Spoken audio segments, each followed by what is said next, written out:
Vean, bien premiado, que se transforma en fin de largo y Semana Santa. ¿Verdad que sí? Ay, Jexinio, qué sabor el tuyo. Qué sabor, qué hitazo es. Eso es un mosaico muy bonito, un homenaje al señor Quique Heredia de su grupo Carnaval, este cantautor costarricense que ahora vive en San Carlos, que nos regaló tantos éxitos y aquí hicimos un extracto. Me encanta. Qué bonito. Compilar algunos de los más representativos porque hay muchos más. ¿Cómo influyó en vos, Jexinio, esa música? Quique Heredia, bueno, ¿Sí? ya imagínense que yo soy de Colorado Angares, allá en Guanacaste. Nosotros nos íbamos a los salones de baile. Ajá. Nos íbamos a los salones de baile y uno chiquillo, ya que ya le picaba como la espinita ahí de cantar, decía, algún día estaré en la tarima. Y pues Y lo mira. conozco y qué hicimos bueno. este homenaje en vida, porque para mí fue muy importante decirle a él, ¿me autorizas Qué lindo. a hacer esas canciones? Y segundo, que sea en vida, ¿verdad? Que es muy importante. Al Rojo Vivo es un tema que sonó en México. Y Quique Heredia empezaba a expandirse y después dice, nunca logré quedarme allá, me vine por la familia y de amor no se muere nadie, Uy, uy, uy. ni hablar, ese es el himno de todos los despechados, Buenísima. todo bien con tu vida, sí, porque de todo amor bien. no se muere nadie, ¿Cómo andamos? Yo creo que por allá me de amor no se muere Es más nadie. para el aire, es más para el aire. Aquí todos los Eso. demás estamos bien, pero Sí, Jexinio, todavía no me he muerto. gracias por de verdad sacar tu tiempo a venir hoy. Le decía Sí. yo a los Sí, chicos que qué sé linda que hoy energía. es un día en el que la gente dice, ay, las responsabilidades para el lunes después de Semana Santa. Y entonces el lindo. hecho de que saques tiempo de tu agenda, que vengas a llegó la hora, para nosotros es todo un placer. No, muchas gracias por la invitación. Aquí estamos, hay que trabajar, hay que echarle ganas. Sí. Creo que parte de la promoción es muy importante estar siempre presentes y que sea continua. Ya y no, la pereza se termina por allá. Claro, y es fin Hey, de semana, es fin de Me encanta, semana me para que la encanta. música también nos ponga alegres a todos los que tenemos la oportunidad de compartir, independientemente si trabaja, si tiene que hacer alguna función Así es. particular, si ya algunos fueron a algunas de estas actividades pues conmemorativas de la época, ¿verdad? De la temporada. Bueno, aquí estamos para acompañarle en esta mañana y con la música de Jexinio, que nos recuerda que hay que disfrutar la vida. Además, chiquillos, hoy no vengo solo. Mire, ya apareció. ¿Cómo están? Aquí solo sumamos, aquí solo sumamos. Lo sacó del sombrero, Ah, Jexinio, papi, ¿no? así, ¡pla! Andamos de Me extremo encanta. y vieras que va a ser muy interesante para el televidente Ajá. porque siempre estoy cantando como cumbia regional Ajá, mexicano me y encanta. ahora venimos con una balada. Ah, oiga. Una balada y además es música original de Jason Montero, un palmareño, y estamos muy contentos de presentar en esta colaboración a Mario Lizano. Bienvenido, que Mario. se trajo una camisilla Gracias por venir. buscapleito. Sí, sí. Gracias, Se Mario, trajo por una venir. camisa buscapleito. Ah, sí. La de pura fiesta, muchachos, vean. Sí, de aquí vamos a cantar. La del fin de semana. Pero Es un hagámosle honor, una introducción ¿verdad? de qué van a cantar, Mario, ya que estás aquí con Con mucho nosotros. gusto, claro que sí, qué placer. Un saludo para toda la gente linda que está por allá viéndonos. Vamos a cantar Vas a querer regresar, que es una canción Uy, uy, uy. hermosísima que junto con Jexinio Jara, que tuve el honor y el gusto de poder trabajar con él. Gracias, Jack, por esa oportunidad. Ay. Porque nosotros, estos artistas que no somos tan conocidos, Jack es uno de los grandes de este Promotor. país, promotor y El padrino. Padrino, totalmente, Me como encanta. lo dice Muy el bien. disco tuyo, el padrino. Así es esta producción. Vas a querer regresar, una piecita de despecho, una baladita Viene. hermosa. Bueno, ahí está. Excelente. Reconocimiento entonces hasta Palmares. Así Por es. supuesto. Sí, para Todos Jason. Que nos palmareños. sigan en las redes para que sepan más de ustedes, ¿verdad? Por favor, ¿En dónde? gracias. Sí, Mario Lizano, Marito Music en el Instagram, Marito Music 19, Marito Music 1 en el TikTok y a Jack. A mí, Jexinior, Ya arroba no nos Jexinior. sigue. Solo yo me Jexinior llamo todos así, nos siguen. arroba Jexinior por todos lados. Y a mí me encanta que me digan cochinadas por las redes. Ay, pero ¿qué fue aquello? Entonces necesito que me sigan ¿Qué fue y aquello? apoyen Me mi encanta. OnlyFans. Ay, ay, ay. Así es, para Ya, que ¿ve? para Decía iniciar yo la que estaba muy Semana quieto Santa. este muchacho. Vamos a Bueno, estar en el malo. no, mejor escuchémoslos Todas las cantar porque ahí Claro es que donde sí. no tenemos mucho, Muchachos, mucho conflicto. Prendan, Adelante. Hay que ser emprendedor, Facture, visionario. Las cámaras que Visionario. llegó la hora son todas de ustedes. Gracias. Gracias. Llegó la hora de seguir con más música. Con permiso.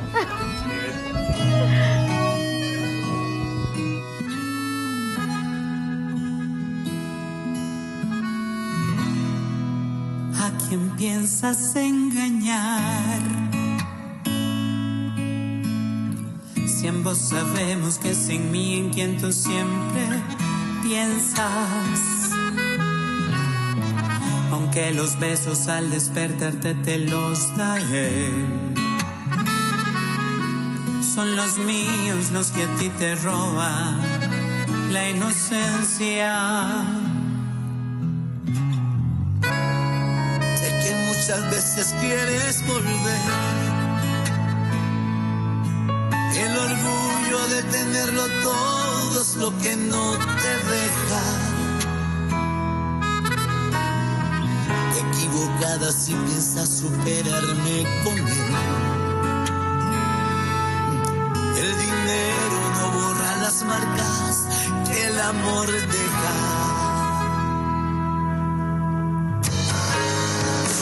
Aunque quieras sacarme de tu mente y de tu vida, vas a querer regresar cuando con él estés vacía, cuando no encienda tu cuerpo como solo yo lo hacía.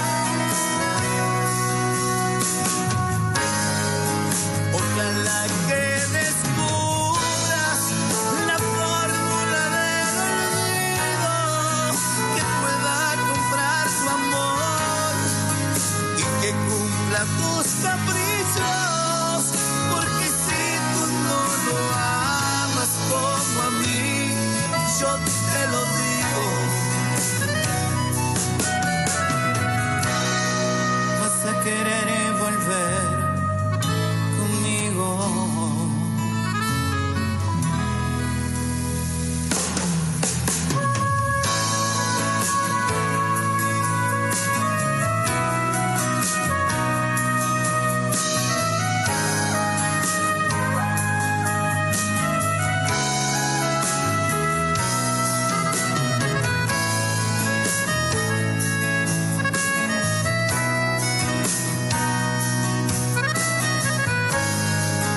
Ojalá que descubras la fórmula del olvido que pueda comprar tu amor y que cumpla tus caprichos, porque si tú no lo amas como a mí, yo te lo digo. ¿Sabes qué? Vas a querer volver conmigo.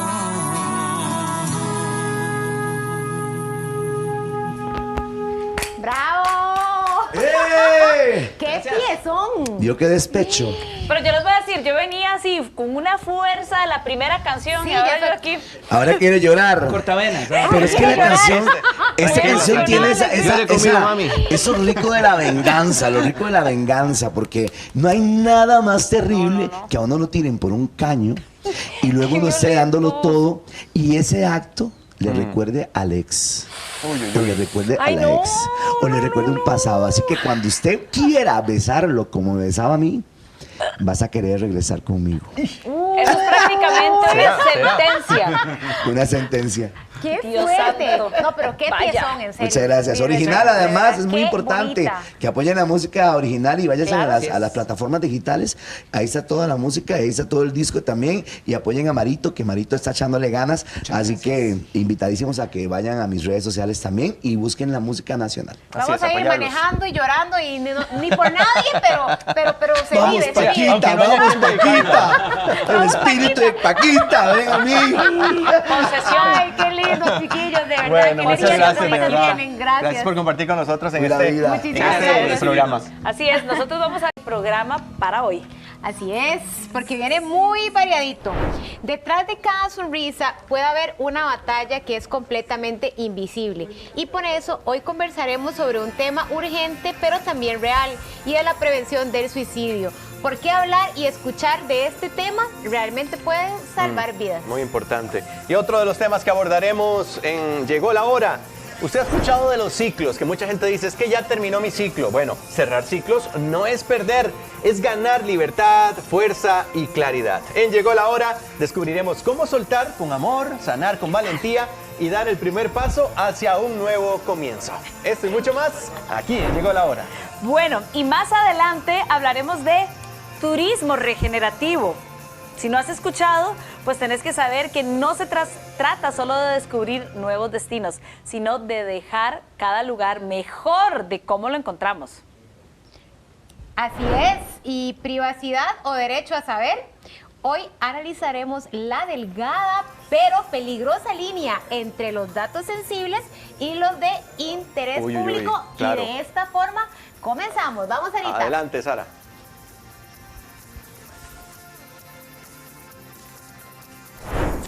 Bueno, son las 4:17 de la tarde. De hecho, cuando estábamos preparando este tema, les digo a mis compañeros, yo estoy un poco confundida porque yo justamente no entiendo muy bien cuando en alguna página web o una entidad bancaria me hablan de datos sensibles. Yo quedo un poco tipo confundida, como serán, ¿cómo se llama? Algún tipo de información de claves, usuarios, o tendrá algo que ver con una indagación en mi vida personal.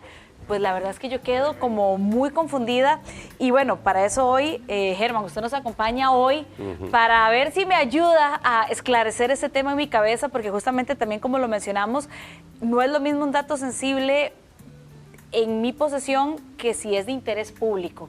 Entonces, bueno, empecemos hoy porque yo no quiero dejar pasar un solo segundo en el que este tema no quede claro. Gracias por venir. Yo sé que todo el mundo anda de locos en estas fechas ya pidiendo libre, armando vacaciones, y usted se tomó el tiempito de venir aquí a conversar con nosotros. No, un honor, un gran gusto, un placer y un privilegio para mí estar con ustedes, de veras que muy lindo. Ese tema es más importante y especialmente más general, más universal de lo que la gente se imagina. ¿Y hablamos en temas digitales o puede ser en todos los ámbitos? En todos los ámbitos, ¿ok? Ay, Dios mío. ¿Y por qué en todos los ámbitos? Porque ocurre lo siguiente, vamos a ver, desde hace más o menos unos 20, 25, 30 años, desde el 2000, vos sabes que todo es información. Claro. Antes las personas que tenían capital eran las que eran afortunadas, ahora son las personas que tienen información. Tan es así que vos sabes, ya esto no es nuevo para nadie, hace unos años nos sorprendía, pero ya algunas empresas saben cuáles son tus predilecciones de compra, qué es lo que vos querés saber. Y la qué es lo que publicidad nos llega totalmente adaptada a nuestros gustos. Exactamente, eso es. Entonces, existe una nueva generación de derechos, se llaman derechos de la personalidad. Vamos a ver, eso existe desde hace siglos, pero ha tenido mucha moda en los últimos tiempos, mucha efervescencia, precisamente porque parte de los derechos de la personalidad son aquellos en los cuales yo pueda decir, determinar, indicar qué parte de mi intimidad quiero reservar y cuál no. Hay algunos aspectos, como lo dijiste muy bien, que son de interés público. Por ejemplo, yo no puedo, como lo conversé hoy precisamente con un señor registrador amigo y hasta el director del registro, porque alguien por ahí estaba sugiriendo un proyecto de ley para que la información del registro público, aquella que aparece en nuestra casa, en nuestro carro, fuera privada. Esa es la misma información, don Germán, que aparece cuando entramos a buscar cédula, hijos, matrimonio. Ok, son dos registros diferentes, pero más más de o la menos propiedad andan cerca. Ok, ¿Por qué son dos registros diferentes? Porque uno es lo que conocíamos como registro público o registro nacional, que dicho sea paso, hay que felicitarlos porque es una institución benemérita de la patria en estos momentos, que es aquel edificio tan grandotote que tenemos en Zapote. ¿Okay? Es ese que parece el platillo volador. El platillo volador que está atrás, que siempre le digo así, platillo volador, ese se llama Archivos Nacionales. Ah, sí. El que está al otro lado se llama Registro Nacional. Claro, sí, de hecho, hace poco que gracia me causa que usted me lo diga porque pasé yo, ay, el registro, mi papá, ese no es el registro, no estás enterada. Y me dejó con la duda y yo, ¿cuál es? Haga la tarea. Y ahora, qué gracioso que usted me lo diga, pues refresco ese momento, pero bueno, están cerquita. Ok, a la vuelta. No, y está a la vuelta y se hizo a la vuelta más o menos a propósito. El platillo volador, y curiosamente siempre le digo así, es esa institución donde tenemos los archivos nacionales, la historia física de Costa Rica, documental de Costa Rica y también, casualmente por algunas cosas también, tenemos aquello que se refiere a los tomos de los notarios, ahí los protocolos de los notarios, ahí están los tomos guardados. Al otro lado, ese grandote se llama el Registro Nacional. Uno de los registros, que involucra varios, tiene lo que es el registro inmobiliario y tiene también lo que es catastro. Ok, ese registro es público. Yo podría solicitarle el registro. Tengo un temor muy grande a ser secuestrado porque soy un hombre muy acaudalado. Este es un ejemplo, ¿verdad? Ajá. Don Germán, ni de ideas. No doy ideas, ¿verdad? Ni de ideas. No, pero es delito imposible. Yo no soy. Pues, y yo tampoco. Ok, no, con nosotros no es el punto. Tranquilos. Pero lo que viene siendo importante es aquello del cual es una información que tiene un interés público. Muy bien. ¿Por qué? Porque establezcamos un principio que se llama los bienes del deudor son prenda común del acreedor. ¿Qué quiere decir eso? Quiere decir que yo no puedo esconder mis bienes a los acreedores para que no los encuentren. ¿Okay? Ahí es donde hacen los clásicos cambios de nombres, que los disfrazan con sociedades y todo eso. Hay una serie de situaciones en eso, pero eso es para el próximo programa. Exacto. Ok. Ahora, lo que también tenemos es que el otro lado, donde está el Tribunal Supremo de Elecciones, tiene un registro que, dicho sea paso, los dos son emblemáticos, importantes, poderosos en América Latina. Probablemente de los más mejores, como dicen. Más mejor En América Latina. Y todo en toda América. Hay otros países que ni siquiera el registro tienen. Ahora, ¿qué pasaría? Yo te hago una pregunta. Y vamos a hacerla en forma hipotética. Si alguien aquí se hace un personaje muy importante, en fin, esa fotografía de esa persona, esa imagen de esa persona, ¿es de ella o es de la empresa? O veámoslo diferente. ¿Qué pasa con los equipos importantes de fútbol? Digamos el Real Madrid. Usted hace un contrato y usted dice, ok, usted no puede hacer desmanes, hacer parrandas, hacer un montón de cosas y demás, y la imagen suya, al menos por el término de un año, va a ser de una empresa o va a ser del equipo. Sí. Entonces tenemos derecho a esa imagen. Esa imagen también es un dato. Todo es información. Wow, es muy amplio. Creo Muy que por amplio. eso es un tema tan complejo y que socialmente o a nivel pues de masa no lo conocemos, o sea, no dominamos. Indudablemente, además de que cuando comenzamos a hablar dijimos, es un tema muy amplio, universal si se quiere. Claro. Y por otro lado, por ejemplo, podemos darnos cuenta que aunque está en otra norma, en otra ley, en otro lugar, esta que acabo de mencionar está en el Código Civil, es el artículo 47, cuando decimos la imagen le pertenece a usted, a mí, por ejemplo. Pero ¿qué ocurre si, por ejemplo, el presidente de Costa Rica dijese, no me sacan mi imagen porque es de mi propiedad? No, cuando hay notoriedad o cuando es una figura pública, cuando es un hecho público, qué sé yo, alguien hace un desmán, por ejemplo, conocemos por ahí un comunicador que pega unos gritos en media calle y todo, y nadie puede decir, bueno, es que vos no tenés derecho a reservar tu imagen porque estás haciendo un gran escándalo. No podría decir, no saque mi imagen porque es mía, ¿no? Claro. Da la notariedad del evento. Pero también te lo voy a poner todavía más complicado. Ay, no. Claro. Figúrense ustedes que tenemos también los artículos 196, 197 y 198 del Código Penal que establece como delito la comunicación electrónica. ¿Qué quiere decir eso? Llega un individuo, aunque nadie se muere de amor, al individuo le afectó mucho, se da cuenta que con el teléfono celular su esposa lo engañaba, ¿ok? Toma unas capturas y las utiliza en un juicio.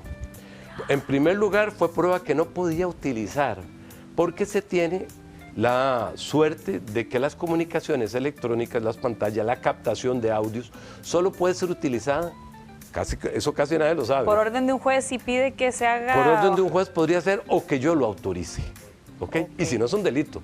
Entonces, esa prueba que este individuo presentó en ese momento, en ese juicio, para demostrar la causal de divorcio, que era el adulterio, bueno, ocurrió que lamentablemente no solamente no prosperó su demanda, sino que fue acusado penalmente. Eso es lo complicado. Es muy común, de hecho, tristemente. Tristemente común.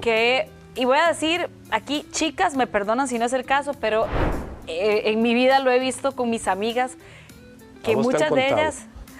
Le voy a decir algo, Germán, vea, le voy a decir algo. A mí me da terror tocar un teléfono ajeno, ni siquiera el de mis amigos, no me agrada, me siento incómoda. Empezando porque con ver tantas notificaciones, yo las tengo todas desactivadas, me molesta. Pero digo, el que busca va a encontrar. Hasta una conversación que vas a sacar de contexto porque no entendés el entorno de comunicación.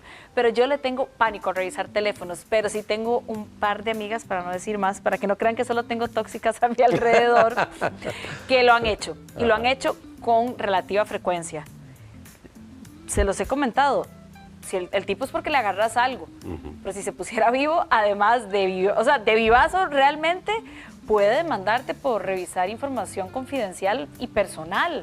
¿Y cuántas cosas no se han dado? Y se da mucho casualmente también en estos ámbitos, en los ámbitos de las personas públicas, cuando yo agarro una imagen, tal vez inclusive con poca ropa, delicada, y la pongo, por supuesto que está aquella figura a la cual necesitamos seguirle el rastro, la trazabilidad, es decir, de qué computadora salió eso. Y antes era muy difícil, ahora no es tan difícil, ¿verdad? Pero son temas muy delicados porque nuestro mundo está absolutamente enmarañado de información. Si nosotros nos pusiéramos a hablar de esto, duramos horas y horas y no creo que ustedes quieran aguantarme tanto rato. A mí me gustaría, pero aquí no me van a dejar en producción. Germán, si logramos como quizás aterrizar un poco más cuando hablamos de protección de datos en sí, nos referimos a esta información pues personal que está registrada, también entra información digital, números de cuenta bancaria o no, datos puede ser todo, es algo más específico. Lo dijiste muy bien, datos es todo. Inclusive hace algunos años había algo que se llamaba habeas datos. ¿Qué quería decir eso? Habeas corpus, por ejemplo, la posibilidad que tengo yo para no ser limitado de mi accionar físico, y el habeas datos era la protección que yo tenía de mis datos. Nosotros en Costa Rica tenemos una cosa que se llama PROAP, que es una agencia que está casualmente ahí en el registro, y por casualidad más que todo, que precisamente se encarga de tratar de tutelar esa protección, ese dato que me pertenece, cuya evidencia puede perjudicarme. Entonces, comenzamos al revés, empezamos a hablar de un tema y vamos a ir un poquito ahora sí aterrizando, y es que tenemos en general, dos tipos de datos, aquellos públicos y aquellos que tienen sensibles y otros que son inclusive hasta confidenciales. Por ejemplo, un dato sensible puede ser el estudio físico, clínico, médico que tiene un individuo.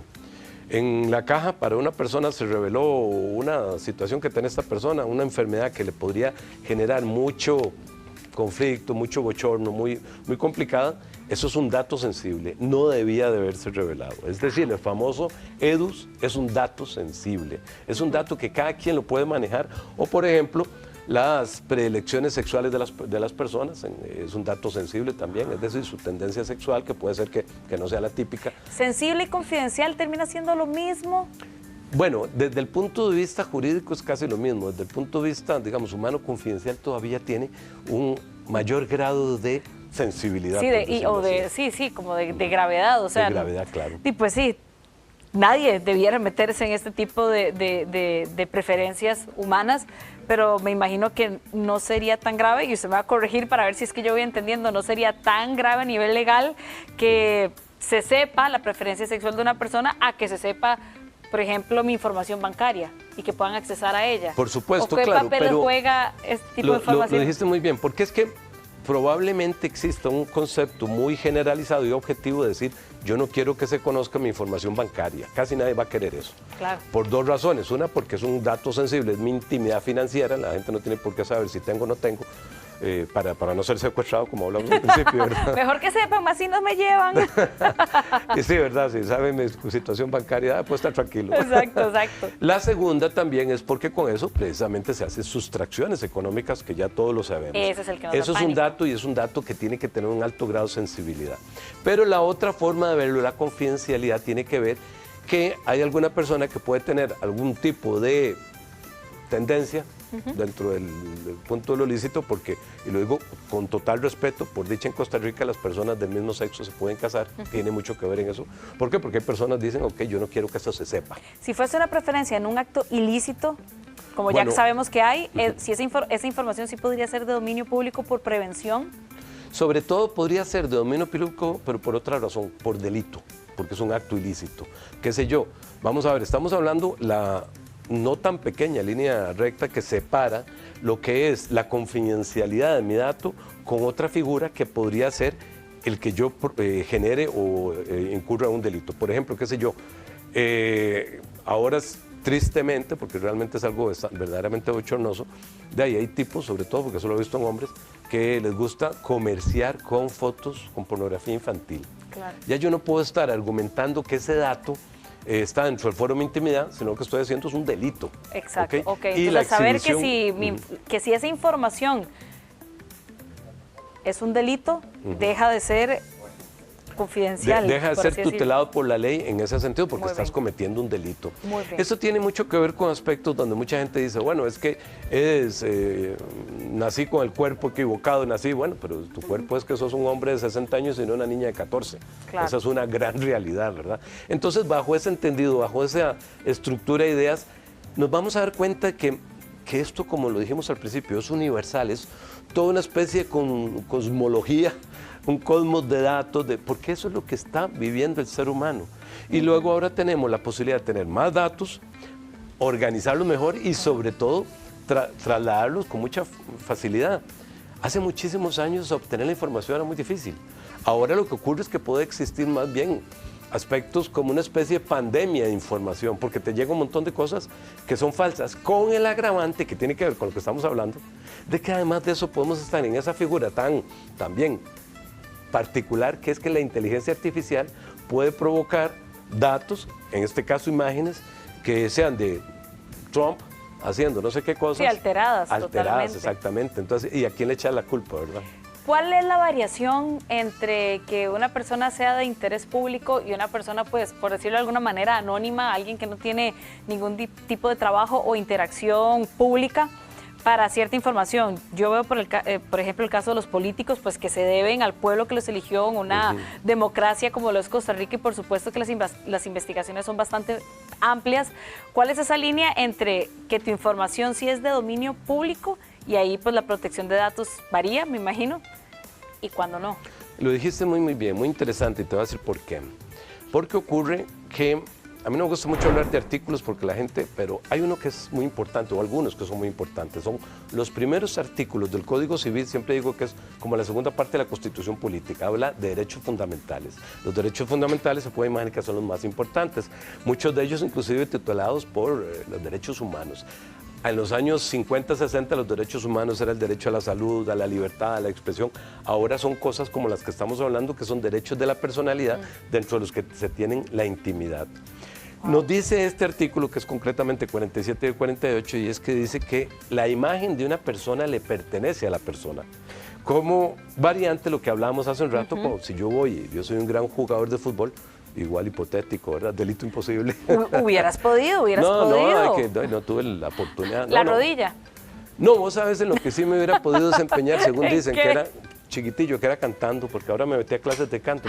Bueno, en unos meses lo invitamos, Germán, aquí a cantar. Okay. Pero ¿qué pasa en ese caso entonces? ¿Qué es lo que ocurre en ese caso? Lo que sucede es que a veces eso pasa mucho con las famosas figuras públicas, claro, que después dicen, no se meta en mi vida privada, pero es que su vida es muy expuesta. Yo no puedo hacer un desmán pavoroso en redes sociales y después decir, eso es un dato mío, muy privado, muy... Entonces, si el evento es muy notorio, qué sé yo, bueno, como ocurre alguna catástrofe que haya ocurrido, como por ejemplo en República Dominicana y demás, es lógico que ese dato van a poder poner a la persona con la herida a carne viva, una cosa de esa naturaleza. O, por ejemplo, dada la persona, como pusimos el caso del presidente, el caso del ministro, no podríamos en ese momento nosotros argumentar del hecho de que reserven ese dato porque usted es una figura pública y tiene que dar cuenta de ello. Lo que sí me parece que está mal y debería separarse es cuando nosotros estamos hablando, por ejemplo, con un jugador de fútbol, analizando su empeño, o un entrenador, para que después esta persona resulte y diga, no se puede meter en mi vida privada, lo cual es absolutamente válido, porque su figura pública, su faceta, deportiva. Lo dijiste perfectamente. Wow. Germán, de verdad, yo le voy a ser sincera, me quedan demasiadas preguntas. Creo que igual ni siquiera en una conversación de 2 horas podríamos abarcarlas porque no es mi área y realmente... Dentro de toda la información que usted nos dice que está en el mundo, usualmente no dedicamos tiempo para este tipo de conocimiento, pero me encantaría que ojalá pronto pueda volver para que hagamos una segunda parte y ahondar un poco más en el tema, porque bueno, ya se nos fue el tiempo, pero de verdad que me parece muy valiosa que podamos compartir todas estas informaciones con quienes nos ven. No, muchísimas gracias, para mí es un honor. Esto fue solo una pincelada, efectivamente. Sí. Pero algo muy importante es cuidemos nuestros datos. Ahora inclusive hay unas personas que se dedican a cuidar un dato de una empresa porque Vea, por ejemplo, Datos fue cuando hackearon las instituciones bancarias en Costa Rica. O la Caja hace la poco Caja, también. Exactamente, Ay, esos ay, son ay. datos. Y si los hackean a ellos, no lo van a hackear a uno, facilísimo, que tiene aquí todas las redes y todo el teléfono abierto en todas las redes de conexión de Wi-Fi. Tenemos que volver a hacerlo. Y con los vecinos y todo, uno vive muy expuesto aunque crea que no. Germán, muchísimas Un gran gracias. placer, Feliz un gusto. Semana Santa. Un gran gusto estar con ustedes y feliz Semana Santa. Pura La vida. paso muy Bueno, bien. hablando de Semana Santa, hoy que es feriado y que sabemos que vienen días libres para muchos, vamos a hablar de turismo regenerativo. Qué gran entrevista nos regaló nuestro gran amigo Germán Mora y Sarita. De verdad que este tema se las trae porque es importante siempre saber los límites de realmente hasta dónde llega lo de la privacidad. Pero bueno, llegó la hora de hablar de un tema que es muy interesante, cómo el turismo regenerativo ha dejado de ser una tendencia para convertirse en una práctica concreta que busca restaurar ecosistemas y generar beneficios reales para las comunidades locales. A diferencia del turismo sostenible, esta visión propone que los viajeros no solo minimicen su impacto, sino que dejen una huella positiva en los destinos que visitan. Hoy tenemos el grato honor de contar con la presencia del experto Gerald Jiménez, quien nos va a hablar de este tema porque tiene un nombre que se las trae, ¿verdad? Así es, Lai. Bueno, un gusto estar acá en Llegó la Hora, muchísimas gracias. Gracias por venir hoy feriado a acompañarnos. Gracias. No, gracias a ustedes por la oportunidad. En realidad, hablar de turismo regenerativo es bastante interesante cuando estamos en un momento en que el turista, el visitante, ya no solamente se fija en o busca un lugar para vacacionar o para descansar, y hace una investigación previa para conocer si el lugar al que va a visitar, por ejemplo, tiene prácticas sostenibles, si realmente cumple con una serie de estándares en beneficio que propicien un impacto positivo para el ambiente, entre otros. Entonces esta decisión es clave porque ahí va a determinar la decisión que tome el visitante.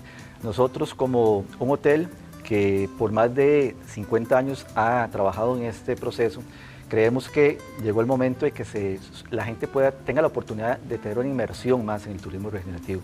Y cuando hablamos de turismo regenerativo no es otra cosa que regenerar, revitalizar y regresarle a la naturaleza quizás lo que en algún momento le hemos quitado.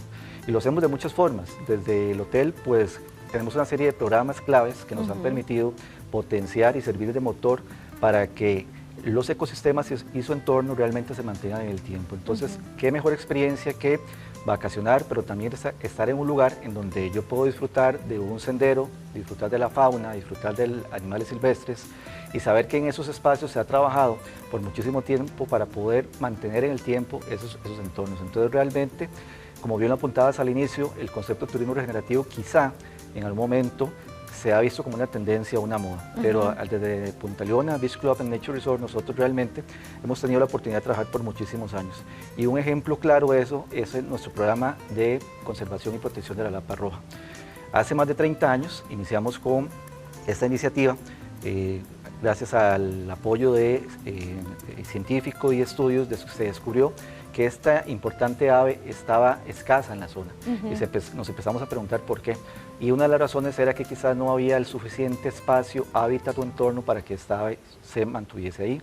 Entonces empezó con un trabajo de investigación. En ese entonces, alrededor de los años 90, se conocía que existían apenas poco más de 200 individuos, de 200 lapas rojas en la zona. Se empezó a investigar y descubrimos que una de las razones era que las lapas quizás no tenían el entorno suficiente, por ejemplo, árboles de los cuales se pudiesen alimentar o también lugares donde anidar. Y una idea muy interesante que nace en el hotel fue la creación de nidos artificiales. ¡Ay, qué bonito! Así ¿Y en qué es. consisten los nidos artificiales? Se crean los nidos artificiales, se colocaron en lugares estratégicos, en árboles, desde compañeros y personas expertas que tuvieron que subir a las copas de los árboles, colocar ahí los nidos, para que las lapas llegaran ahí y pudiesen anidar. Entonces ya teniendo ese espacio, ya podían mantenerse por más tiempo. Hace 30 años iniciamos con ese proceso. Hace un montón. Así es. Entonces es otra muestra de cómo este tipo de acciones regenerativas contribuyen a generar espacios donde se pueda disfrutar este verdadero turismo. Tanto así que después de 30 años, después de tener 200 individuos, ahora tenemos más de 800. Entonces quiere decir que tuvo un impacto significativo. Pero adicional a eso, también el turismo regenerativo tiene un concepto clave que está vinculado con la integración de las comunidades. hace 30 años existían personas que se dedicaban a la práctica del hurto de pichones de lápiz. No, Así es. Sí, qué complicada esa situación, ¿verdad? Así Porque tal vez es. las personas no tienen como la idea del grado de afectación que pueden tener, ¿verdad? Así es. Entonces se descubrió eso, se hizo un acercamiento con estas personas que eran conocidos como los famosos laperos. Ok. Tomaban esos pichones y lamentablemente lo que buscaban era venderlos ¿verdad? Para poder llevar sustento a sus familias, Ajá. pero se les planteó una idea: ¿qué pasaba si ellos más bien nos ayudaban a nosotros a construir estos nidos artificiales? Y de esa forma poder tener un tipo de ingreso para sus hogares, Claro. y también contribuir con esa regeneración. Entonces, eso es solamente un ejemplo de cómo el turismo regenerativo aplica, pero también es importante tener claro que el turismo regenerativo también nos puede dar la oportunidad de participar en ese proceso. Nosotros, por ejemplo, tenemos espacios donde se pueden informar a través de nuestras redes sociales, diferentes medios de comunicación, y el turista puede de forma anticipada consultar y conocer qué tipos de programas tenemos, y en el momento de su visita pues puede llegar y participar en uno de ellos. Desde ir a limpiar un sendero, desde ir a un momento en que quizás, y aquí quiero hacer un paréntesis, un hincapié importante, uno de los programas también que tenemos es el programa de conservación de la tortuga marina en el Pacífico, ya que en Punta Leona tenemos dos playas, que son Playa Blanca y Mantas, y dichosamente han sido elegidas por estos increíbles animales marinos para ir a deshogar ahí. Entonces, recientemente tuvimos una oportunidad de que muchos visitantes fueron testigos y participaron en el momento en que se liberaron las tortugas pequeñas, en este caso tortugas loras, y realmente el visitante puede saber, conocer, preguntar por cuánto tiempo las tortugas estuvieron ahí, qué tipos de cuidados tienen, pudieron participar, por ejemplo, viendo cuando las tortugas pequeñas eran medidas, eran pesadas. Entonces realmente hay un involucramiento clave, y de ahí que también parte de esto es trabajar también con la colaboración de mucho voluntariado. Tenemos una serie de alianzas y sinergias con universidades y otras instituciones que han visto en Punta Leona el avance y cómo ha sido un pionero en el turismo regenerativo. Y lo construimos todos juntos, porque eso es una responsabilidad de todos, y realmente nos satisface ser partícipes de este tipo de oportunidades. Definitivamente eso es como un trabajo en equipo, un gran trabajo en equipo, y me parece muy bonito esto que el hotel está haciendo, y quisiera saber si al ver, digamos, otras personas con, digamos, negocios, por así decirlo, similares más bien, si no se han querido unir un poco a esta causa de ustedes, que es tan importante. Claro, bueno, eso es clave. De hecho, como te mencionaba, el turismo regenerativo tiene una vinculación clave con las comunidades. Cuando un visitante o un turista visita la zona, pues definitivamente va a contribuir a que, por ejemplo, artesanos de la zona que hacen sus trabajos tengan la oportunidad, por ejemplo, de tener un ingreso. De aquí un llamado para que siempre que visitamos este tipo de lugares, cualquiera que sea y que haga turismo regenerativo, pensemos en cómo contribuimos con los habitantes de la zona. Por ejemplo, comprar artículos que sean artesanales, no comprar artículos que sean, por ejemplo, creados con conchas, que sabemos que de alguna forma van a afectar el ecosistema marino. Y además también, por ejemplo, buscar guías turísticos que sean de la zona, que conocen realmente el espacio, pero que además hacen este tipo de turismo pensando en eso, en que van a llevar un guía, van a llevar un grupo de turistas y van a estar siempre presentes y pensando en que el turista no afecte el ecosistema, explicarle por qué existe ese tipo, por ejemplo, de vida silvestre ahí, de fauna, de flora, y realmente eso es lo que el turista busca. Hablamos de que cada vez el turista es un turista más consciente y consentido. Como decía, quiere tener un lugar, un espacio para pasarla bien, pero también que ese lugar le transmita esa inmersión, esa regeneración que ofrece este tipo de turismo. ¿Les ha pasado tal vez que en alguna parte de la comunidad o de las comunidades puedan ofrecer como cierta resistencia a esto, a este proyecto? Yo creo que en nuestro caso siempre hemos trabajado para mantener una buena relación con las comunidades. De hecho, un gran porcentaje de la población de nuestros colaboradores es de poblaciones cercanas, desde Orotina hasta cercanías de Tárcoles, entre otros. Entonces realmente el habitante se siente identificado. No solamente estamos hablando de una actividad que hace turismo regenerativo, porque hacemos así, turismo regenerativo, pero también está facilitando empleos y oportunidades a las familias. Otro plan en el cual hemos tenido y ha sido muy exitoso para nosotros esa integración con las comunidades, es que como parte del programa de conservación de la Lapa Roja tenemos una iniciativa que consiste en llevar a las escuelas de la zona libros educativos para sensibilizar a los niños desde pequeños sobre la importancia de la conservación de la lapa, pero no solamente de la lapa, sino de todos los ecosistemas alrededor. Entonces, este programa nos permite ese acercamiento con las escuelas, los niños tienen la oportunidad de pintar, pero también los textos que existen en los libros que les entregamos van en idioma inglés y español. Entonces, hay toda la integración donde el estudiante no solamente pone a prueba sus cualidades artísticas, sino también que puede tener información sobre este tipo de programas en inglés y español, y eso realmente fortalece la oportunidad en este tipo de iniciativas. Y a eso adicionamos también un concurso anual en donde los niños participan con dibujos alusivos a este programa. Entonces realmente yo te podría decir que si vos vas a la zona, vas a encontrar, por ejemplo, que en las escuelas cercanas siempre hay una lapa roja pintada, los niños conocen y hablan de eso. Es como muy emblemática. Así es. Un caso que es realmente exitoso para nosotros es que muchos niños que hace algunos años recibieron este tipo de educación, ahora trabajan con nosotros y tienen muy marcado eso. Entonces, creo que es la mejor forma de reflejar cómo el turismo regenerativo que hacemos está vinculado con eso. Adicionalmente, en Punta Leona Beach Club and Nature Resort tenemos todo un laboratorio natural. Realmente contamos con una reserva de más de 3.5 hectáreas. Tenemos actividades relacionadas con la vida marina, aves, protección de vida silvestre, entre otros. Entonces, de ahí que en muchos casos universidades y la academia nos busque para hacer algún tipo de acercamiento y poder realizar iniciativas interesantes. ¿Cómo dinamiza la economía local? Creo que definitivamente en todo momento, cuando el turista decide ir a la zona, cuando decide ir al hotel, pues desde que va en su ruta va a empezar a beneficiar a la economía local.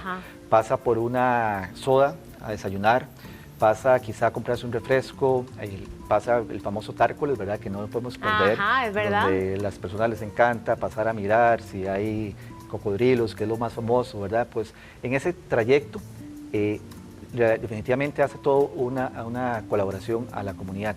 Y esto es algo muy importante, que nosotros tenemos, además de ser un turismo regenerativo que ofrece todas estas condiciones y cualidades, estamos muy cerca de la gama. Para llegar a Punta Leona, para visitar playas como Playa Blanca, Playa Manta, realmente estamos aproximadamente, sé que el tránsito ahora no es muy amigable, pero definitivamente... Sí, es complicadito, es un poco pesado. Definitivamente es un lugar que está muy cercano a San José, entonces en muchos casos ese atractivo es realmente un condicionante muy importante, porque adicional a eso, sabes que está cerca de San José, que tu regreso va a ser pronto, pero además vas a ir a disfrutar de toda esta regeneración que ofrece este tipo de turismo. Qué lindo. Y ya, bueno, para cerrar, porque se nos acaba el tiempo, bueno, de este tema tan bonito, ¿qué mensaje le podrías dar a las personas que tal vez se puedan ver interesadas por este tema, ¿verdad? Como de qué forma podrían integrarse o ayudar, ¿verdad? Claro, como te comentaba, nosotros definitivamente tenemos esta oferta. Yo quisiera hacer una invitación para que conozcan más, por ejemplo, del programa de conservación de la lapa roja. Pueden visitar, por ejemplo, la página web laparrojas.leona.com.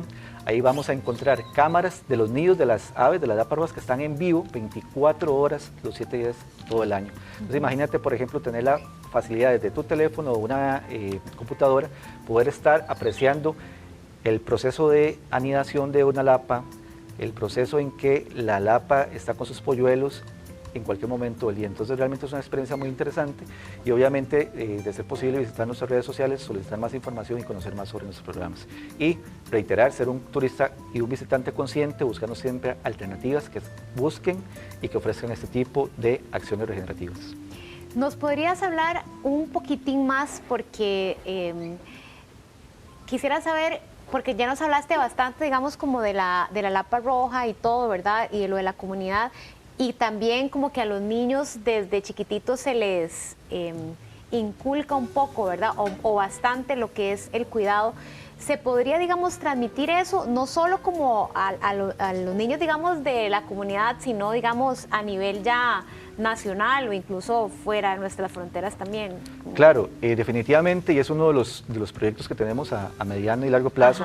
Dicho sea de paso, el trabajo que hemos hecho para poder conservar la lapa ha hecho que la lapa ya no solamente está en el Pacífico Central, sino que esta ave se extiende a otras zonas del país, desde La Cangreja hasta Puriscal, Turrubares, entre otros. Entonces, evidentemente, la presencia de esta ave se está extendiendo y quisiéramos que definitivamente sea cada vez más y existan más individuos. Una de las propuestas que tenemos es poder efectivamente eso, extender este programa a otros centros, quizá inicialmente en esos centros donde la LAPA ya tiene presencia, donde podemos observarla, pero definitivamente la posibilidad de poderla replicar en otros lugares del Pacífico, tanto sur como norte, está plasmada y es uno de los objetivos que estamos trabajando. Bueno, pues no me queda más que aplaudirles de verdad por esta gran labor, a ustedes, al hotel en general, ¿verdad? Porque esta labor tal vez se dice fácil, pero lleva muchísimos años, ¿verdad? De trabajo, de esfuerzo, de constancia, entonces de verdad, muchísimas gracias también por todo lo que hacen. Gracias a ustedes, buenas tardes. Así que gracias, de verdad. Y llegó la hora de ir a un corte comercial, pero quédese con nosotros porque regresando vamos a hablar de un tema que es de mucha sensibilidad para algunos de nosotros y es el suicidio. Muchas veces detrás de una sonrisa, de una cara feliz, no sabemos qué pueden esconder las personas detrás. Entonces, quédese con nosotros, ya casi regresamos. 4 de la tarde con 54 minutos. Gracias por estar viendo Llegó la Hora aquí por Extra TV.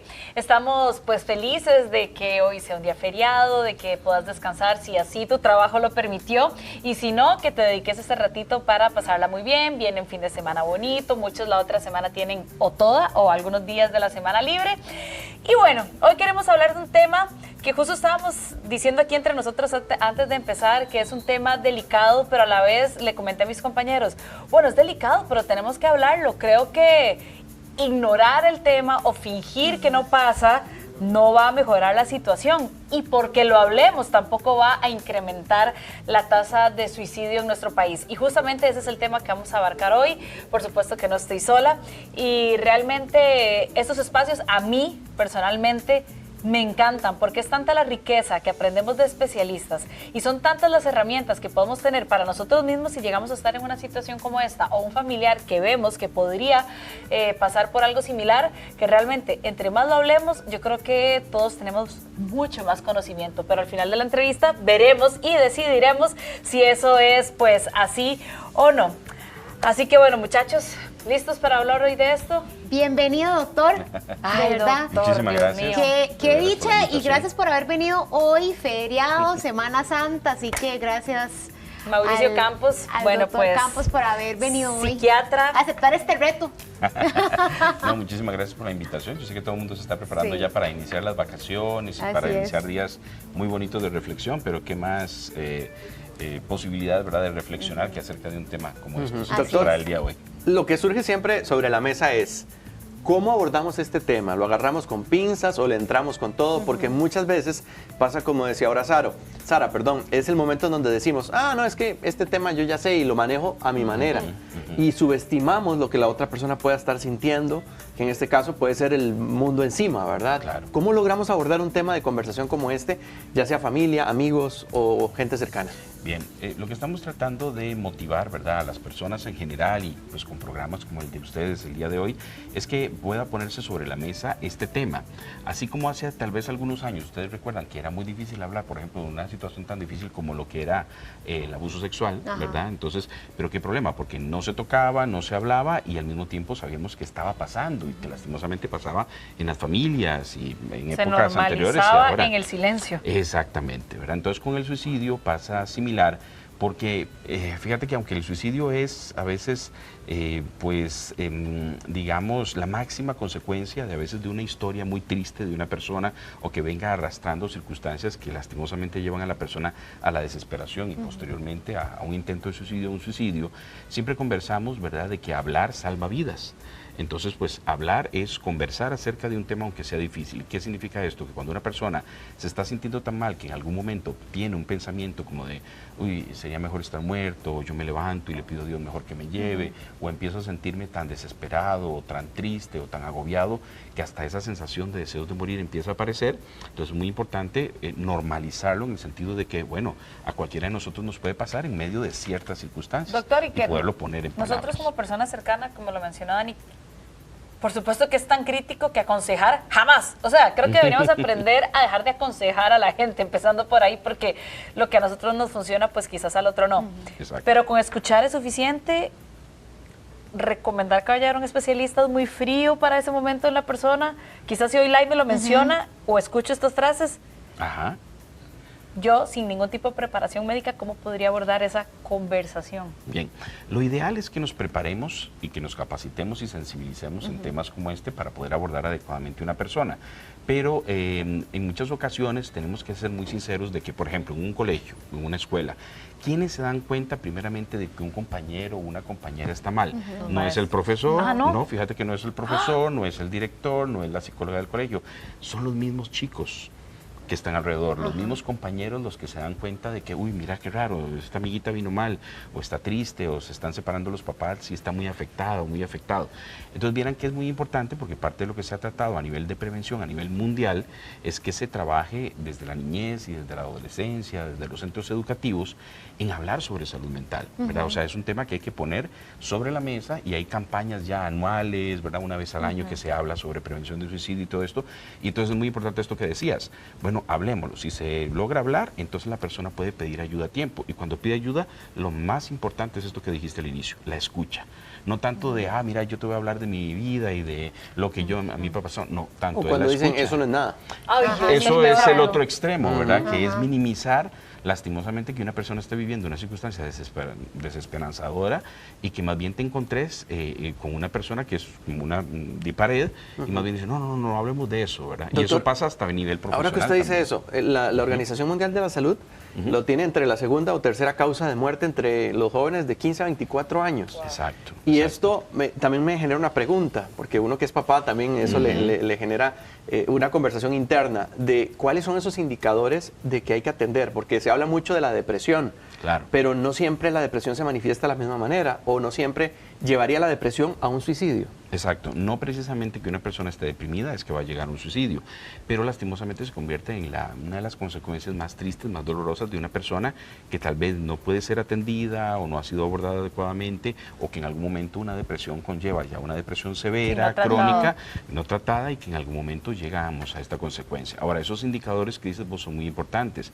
Cuando una persona se nota triste, baja su funcionalidad, ya no puede ser el mismo en lo que es el cuidado de los chicos, de sus hijos, en el trabajo, su funcionamiento normal en casa, cuando empieza a decirnos o mandarnos mensajes como, mira, estoy triste, o bueno, ya yo no voy a hacer un problema acá, o he estado pensando, ¿verdad? O empieza a regalar sus cosas, digamos, valiosas, el chico que le regala la guitarra, que ya empieza a no salir con sus amigos, que lo que antes le gustaba ya no empieza a hacerlo, ¿verdad? Sino que empieza a aislarse.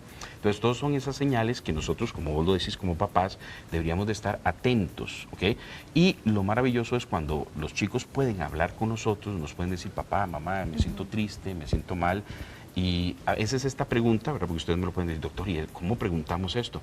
Bueno, preguntándolo, precisamente diciéndole, mira, ¿estás bien? ¿En algún momento te has llegado a sentir tan mal como que has querido morirte o hacerte daño?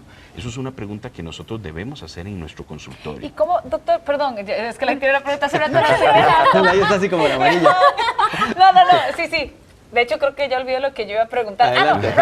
Rápido, nada más, y que la pueda hacer su pregunta. No, es que cuando se estaba mencionando esto, pienso, por ejemplo, en mi sobrino el mayor, el que tiene 14 años, y que cuando uno les hace ciertas preguntas, todos como, son herméticos. Y no quiero que... pero ¿por qué me pregunta eso? Y más bien podrían reaccionar muy a la defensiva, pero igual lo intentamos. A veces es necesario intentarlo si estamos viendo alguna circunstancia, y con los chicos esto que usted está diciendo es muy importante. A veces las depresiones en adolescentes y niños no se nos manifiesta como lo podríamos pensar en un adulto que está triste, que está ahí en la poltrona, que ya no se mueve, que ya no habla como antes. No, a veces los chicos se nos manifiestan con mucha irritabilidad. Entonces, vean, algo que estamos tratando de hacer también, motivar a los papás. Yo siempre les pregunto cuando estamos en una conferencia, en una charla, a todos los papás que hay, bueno, ¿cuántos de ustedes les comentaban todo a sus papás? Y nadie me levanta la mano, ¿verdad? ¿Por qué? Porque, ay, sí que me gustaba tal, que me gustaba la otra, que hice tal torta. Nadie comenta todo a los papás, ¿verdad? Entonces, imagínate una circunstancia tan fuerte como empezar a sentir como que quiero morirme. En muchas ocasiones, muchos de los chicos nos dicen, no, yo jamás le diría eso a mi papá o a mi mamá. Pero por eso estamos motivando mucho a los papás de que incluyamos el abordaje en salud mental desde temprana edad. ¿Qué significa esto? Que cuando los chicos tienen un psicólogo, una psicóloga, un psicoterapeuta, un adulto entrenado, que pueda trabajar con ellos desde temprana edad, especialmente cuando estamos viendo señales que nos preocupan a los papás, en muchas ocasiones este psicólogo, esta psicóloga se convierte en ese confidente y donde los chicos sí logran abrirse, especialmente cuando vemos que los chicos sí tienen un buen clic con estos profesionales. Entonces lo que estamos motivando a los papás es que no nos esperemos a ya tener un montón de problemas, un montón de señales, sino que desde temprana edad los chicos involucren su salud mental como ir al pediatra o ir al dentista. Okay. Doctor, bueno, doctor, ahora no, adelante. Ahorita que estamos hablando justamente de esta etapa, sabemos que puede presentarse a cualquier edad, pero a mí me parece que, o sea, que es como hasta un poco cruel cuando un niño tiene que vivir la situación de bullying en el centro educativo, en el colegio, en la escuela. Muchas veces lo lleva solo y como papás muchas veces podemos ser papás del bully o del bulliado. Entonces, ¿cómo poder entender si mi hijo está, digamos, molestando a otro compañero o si más bien, si mi hijo está siendo molestado por alguien más? O sea, ¿cómo podemos estar pilas y ver señales como papás? Porque de repente simplemente pasa. Yo creo que Netflix de alguna forma ha querido como visibilizar mucho esto también, porque creo que es una realidad y que ocurre más de lo que pensamos. Claro, esto es muy importante porque el bullying empezó a tener mucha importancia cuando se empezó a asociar precisamente al suicidio, ¿verdad? Tanto de chicos que estaban viviendo bullying como de circunstancias, ¿verdad?, que vimos también en otros países, ¿verdad? O que lo estamos viendo en todos lugares. Quizás son chicos que no transitan una depresión, digo, son chicos que a lo mejor van felices a la escuela, al cole, y en cuestión de un mes, 2 meses. Ese es un punto importante porque no lo estamos visualizando, pero en muchas ocasiones cuando ya se empieza a trabajar con los chicos se notan síntomas depresivos importantes, aspectos psicológicos que no están atendidos, aislamiento, emociones que no están, ¿verdad?, abordadas. Pero podría ocurrir justo como este caso que Laina menciona, de que el niño empieza a ser bulleado hoy, digamos hoy, 11 de abril, y tomar la decisión en mayo, en junio, de que tal vez fue tan agresivo, que digo, que tal vez se podía no padecer una depresión, o sí tiene que haber detrás Lo que pasa es que tenemos que ver, combinación. esto es muy importante tenerlo en cuenta. En la mayoría de los trastornos en salud mental y especialmente en los que pueden asociarse al suicidio, recordemos que a veces hay un caldo de cultivo, ¿verdad?, que es a veces una enfermedad de fondo, una enfermedad que puede tener un trasfondo genético, una depresión, una tendencia, ¿verdad?, esta parte depresiva, con un detonante, que pensemos así, que es como tener la dinamita y tener el, digamos, el fósforo que enciende, ¿verdad? Entonces el bullying, en muchas ocasiones, ¿verdad?, vemos a esos chicos, recordemos que el bullying no es una situación que se dé hoy y que la persona, bueno, nos avisen posiblemente mañana, no, sino que verdaderamente se va dando a veces a través de años de afectación emocional, psicológica, de agresión, del miedo, eso que los chicos nos dicen de ir al colegio, de que me van a hacer lo mismo. Y qué problema porque a veces atendemos a estos chicos, los regulamos, y qué problema cuando tienen que volver al mismo lugar que los enfermó, ¿verdad? Porque en ese sentido es muy importante involucrar a los papás para poder trabajar aspectos donde verdaderamente se atienda al chico, puede que se le dé tratamiento, terapia, mejore, pero que no volvamos exactamente a la misma circunstancia que lo enfermó. Y eso implica un colegio donde está viviendo bullying o una familia con tanta desorganización, con donde haya agresión, donde haya violencia, donde haya abusos de diferentes formas, donde haya negligencia. Entonces, eso que decían ustedes de los papás, ¿qué le pediríamos a los papás? Que estén atentos, pero a veces para como papá estar atento, necesito estar tranquilo yo, para poder visualizar. Sí, porque ¿verdad?, en el mundo caótico que vivimos, creemos que ellos también están siendo parte y no notamos la diferencia. El niño bully, como mencionó Lai, el niño que agrede y el que es agredido, el que agrede siempre viene de un hogar violento, donde hay, no sé, falta de cariño, falta de respeto, violencia, falta de figura abusos paterna, o puede ser un hogar idílico y que el niño sea agresor. Fíjate que en psiquiatría, en psicología o en lo que es salud mental no podemos nunca a veces generalizar, ¿verdad? Como decir siempre o nunca. Sin embargo, digamos, lo que tal vez yo quiero dar a entender es que tenemos que estar alertas a las señales. Entonces, si algo así está pasando en los chicos, es muy importante acompañarnos a nivel profesional para ver, bueno, por qué el chico nos está dando este mensaje de agredir, o también de que estoy siendo agredido, de que me encapsulo, de que no pido ayuda, ¿verdad? También, o que me estoy empezando a cortar o haciendo lesiones. Entonces, lo que siempre le recomendamos a los papás, a los profesores, a los médicos que trabajan en las clínicas, en los EVAIS, en los diferentes lugares, es que estemos atentos a las señales que los chicos o las personas en general nos empiezan a dar y que pueden estar relacionados con ese continuum del suicidio. ¿Qué es el continuum del suicidio? Que es algo, cuando trabajamos en capacitación con los profesionales, les tratamos de ayudar a entender. Es que la situación del suicidio no es que, mira, yo pensé en morirme hoy y lastimosamente la persona se mató mañana. No, normalmente eso no está ahí, sino que empiezan con sentimientos, con emociones, con tristeza, tristeza, con Y luchan desesperanza. contra ellas, me imagino, Luchan a mucho veces, dan señales, pero ¿Hay no intentos precisamente. antes? Posiblemente si eso no es abordado adecuadamente, llegan a haber gestos de autolesiones, después intentos de autoeliminación y normalmente si esto no es atendido adecuadamente puede llegar a un suicidio. Doctor, ahora que usted dice autolesiones, porque tal vez uno que no lo vive o no ha pasado por una situación así, Claro. Queremos comprenderlo. Y usted como profesional ya lo conoce. ¿Por qué es que alguien llega a mostrar esas lesiones a pesar de que está doliendo? Bueno, mira qué interesante, cuando damos a veces las conferencias y todo, yo siempre utilizo un mensaje de una serie muy interesante que es sobre prevención de suicidio y que le preguntan a una chica, ¿pero por qué te estás lesionando? ¿Es que te quieres morir? Y la chica les dice, de una forma muy confrontativa y maravillosa, dice, no, esto no lo estoy haciendo porque quiero matarme, esto lo estoy haciendo porque no quiero matarme. Entonces mira qué interesante, a veces las autolesiones y todo eso tiene que ver con un proceso de autorregulación, que no es el más adecuado. Obviamente cuando se trabaja con el chico, pues ya empezamos a otros procesos de autorregulación, pero a veces sí son señales de que el chico está viviendo una circunstancia que no está pudiendo manejar en su mundo interno. por dentro que prefiere, Que a bueno, veces- no prefiere, es que suena extraño, pero que esto duele menos que lo que siente dentro. Eso es muy interesante lo que dices, ¿verdad? En muchas ocasiones el dolor físico es más manejable que el dolor emocional. Porque el dolor emocional, ustedes me imagino que todos lo hemos sentido, ¿verdad? Una sensación que está aquí como una zozobra, como una angustia, como un malestar, como esto que me sube, que me va. O sea, es una sensación tan fea y que especialmente cuando personas han vivido trauma, ¿verdad? Nos lo comentan mucho, ¿verdad? Lastimosamente esto de las autolesiones, no precisamente en todos los casos, como dijimos, no podemos generalizar, pero a veces cuando vemos intentos de autoeliminación, autolesiones o conductas de alcoholismo, adicciones, agresión, ponerme en riesgo, involucra que uno tiene que empezar a entender ese mensaje. Cuando vamos trabajando con los chicos o con las personas, encontramos a veces trauma de fondo, ¿verdad? Doctor, perdón, ¿Y ya en cómo se temas de relaciona? adultez, quizás que vemos que es cada vez quizás más frecuente los comentarios, y esto lo he escuchado mucho, lo voy a decir de manera coloquial, como a mí me lo han presentado más de una vez, y usted nos dice la manera médica, pero siempre dicen, si alguien dice que lo va a hacer, y tanto avisa es porque no lo va a hacer, solo está llamando la atención, el que quiere hacerlo lo hace, y que me suena como una sentencia que se me pone la Claro. piel de gallina.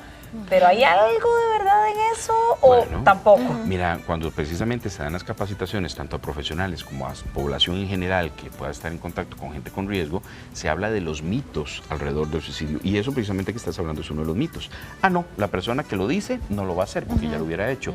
O la persona que lo hace no lo dio señales de nada. Ambas no son ciertas, ¿ok? Son falsas. ¿En qué sentido? Que la persona nos va a mandar una serie de señales cuando está pensando hacerse daño. Por ejemplo, uno dice, ojo, pero no todas las señales son verbales. A veces pueden ser conductuales. Entonces, un chico que empieza con una disminución en las notas, que empieza a usar alcohol, se mete en pandillas, nos está empezando a dar señales, o se corta, nos está dando una serie de señales de que algo está pasando. No nos las dice verbalmente, que es lo que ustedes dicen ustedes. Claro, pero como adulto, ¿cómo hago? Porque más bien le pregunto y más bien se cierra más.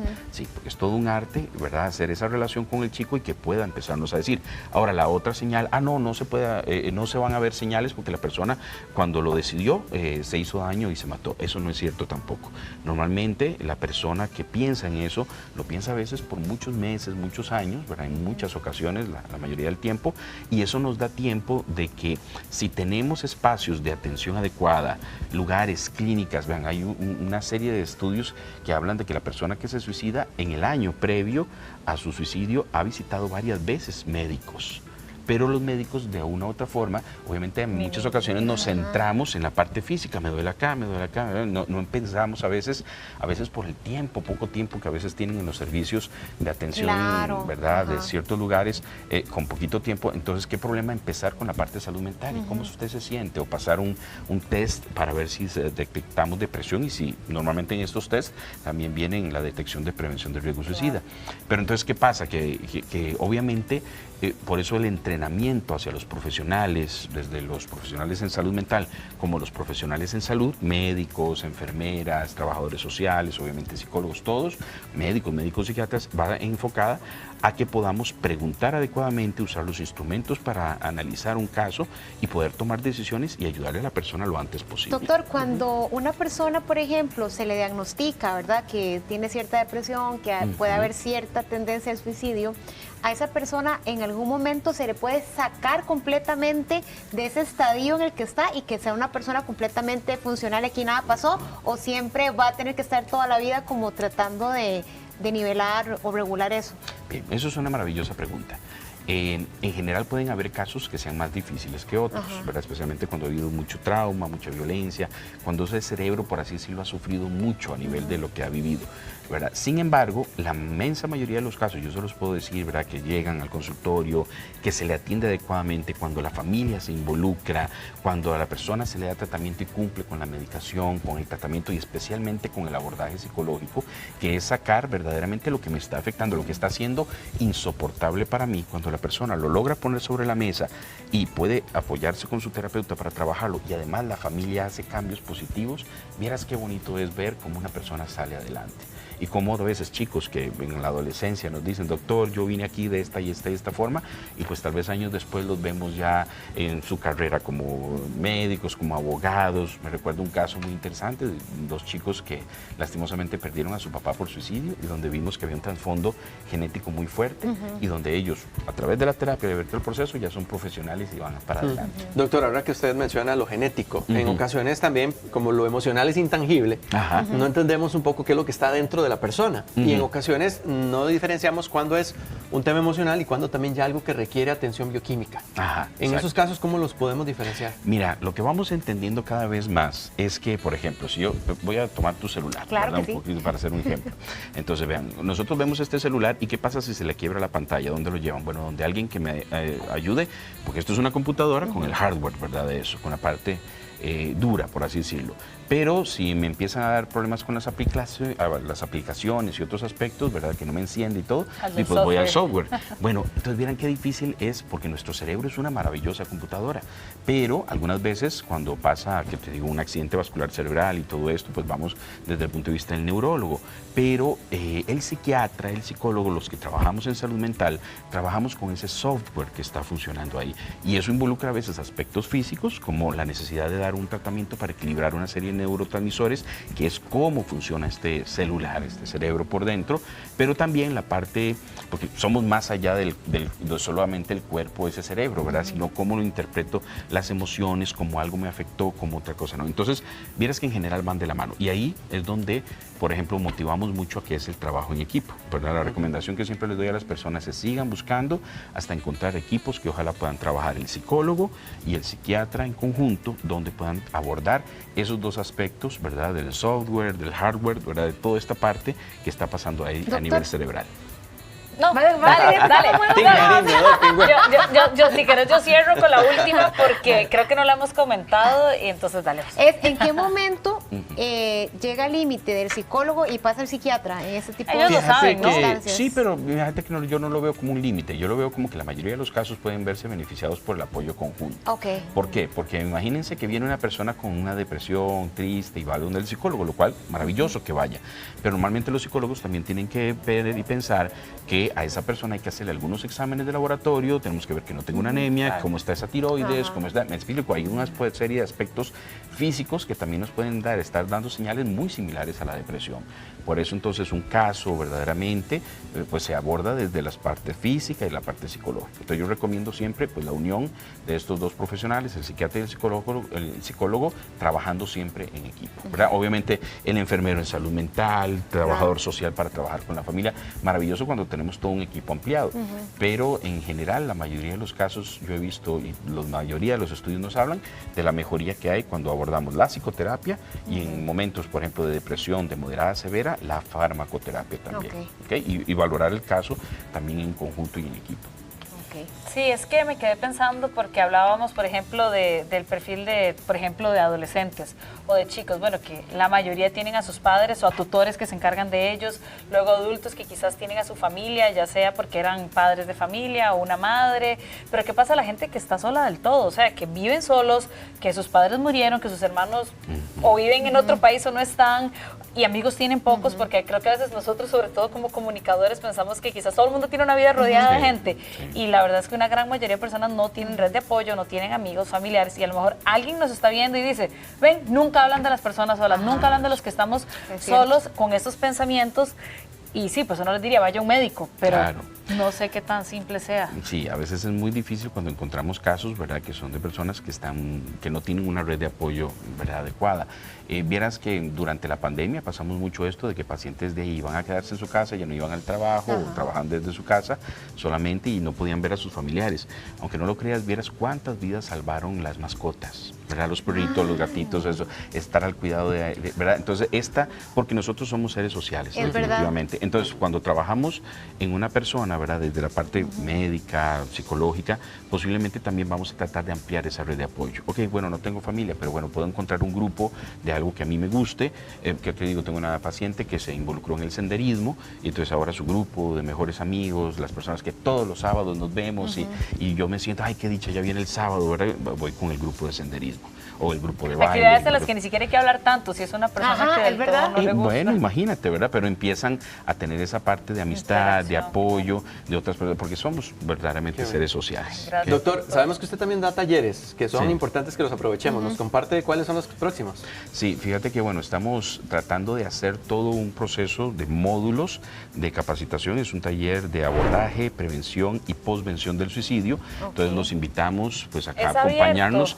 Es abierto especialmente, bueno, para profesionales en la salud les va a servir mucho, para profesionales en salud mental, maravilloso que los psicólogos, trabajadores sociales nos acompañen, pero también, por ejemplo, para profesores orientadores o personas, por ejemplo, que trabajan en brigadas en sus instituciones pueden acompañarnos. La próxima actividad va a ser este entrenamiento en detección, decisión y abordaje del riesgo suicida, que va a ser el 11 de mayo. Es domingo, porque yo sé que muchas personas trabajan, pero va a ser virtual, de 8 de la mañana a 3 de la tarde. Es intensivo y verás que pues, tratamos de que se aprenda mucho y trabajar, como les digo, ese desarrollo de equipos efectivos a nivel país.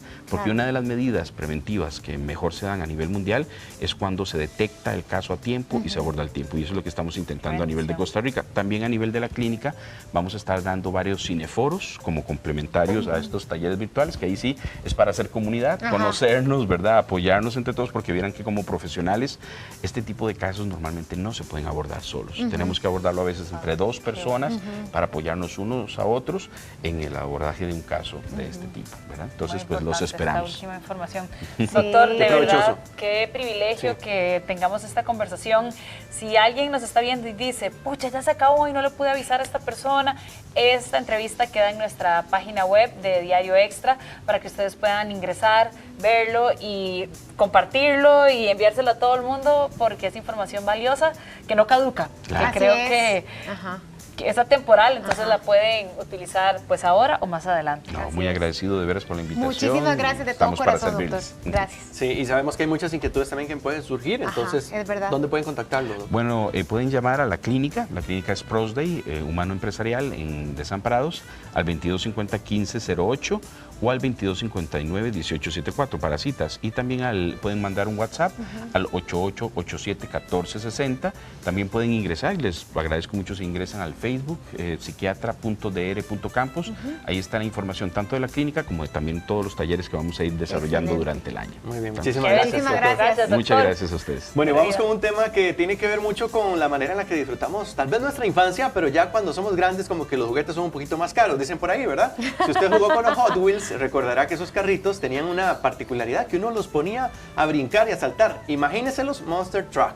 Por eso Chris Brennan nos va a contar cuáles son los que tenemos prontos a mirar aquí en Costa Rica.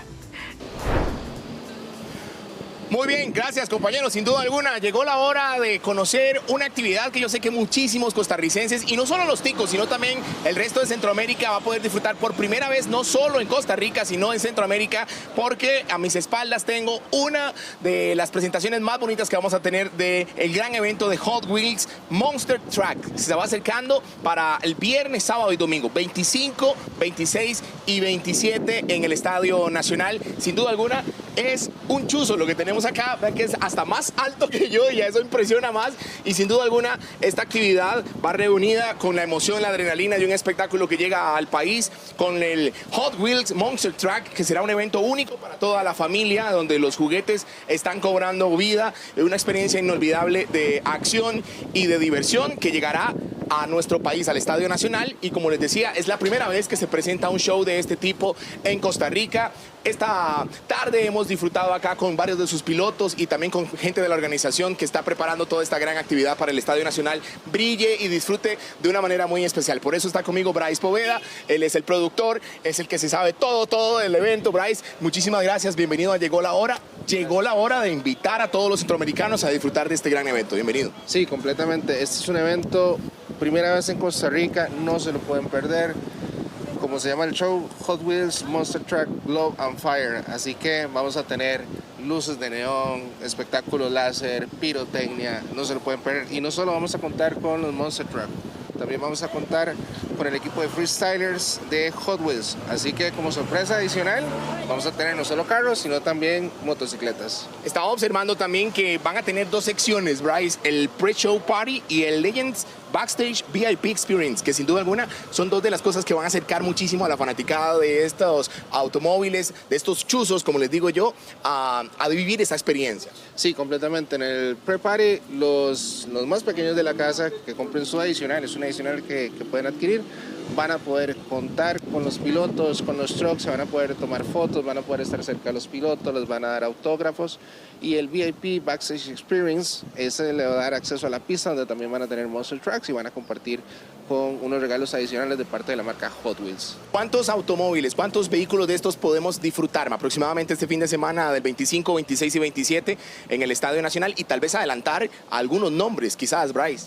Sí, vamos con 10 vehículos. Tal vez la mayor atracción que va a ser el Megasaurus, que es un tanque tipo robot que se abre, tiene una cabeza como de dragón, alza un carro, lo mastica, se lo come, le tira fuego. Así que esto va a ser espectacular para los más pequeños y por qué no para los más grandes, que desde pequeños siempre hemos tenido algún contacto con algún carrito Hot Wheels. Bueno, la producción junto con marcas patrocinadoras, junto con parte del evento, han decidido aquí en La Bruca hacer una firma de autógrafos con los pilotos precisamente de este modelo que tenemos acá atrás. Contanos de eso, cómo se dio, quiénes están acompañándonos, pero ya vamos a ir a entrevistarlos también. Sí, la producción va a hacer una gira con este Monster Truck que vemos a las espaldas. Vamos a estar en diferentes centros comerciales.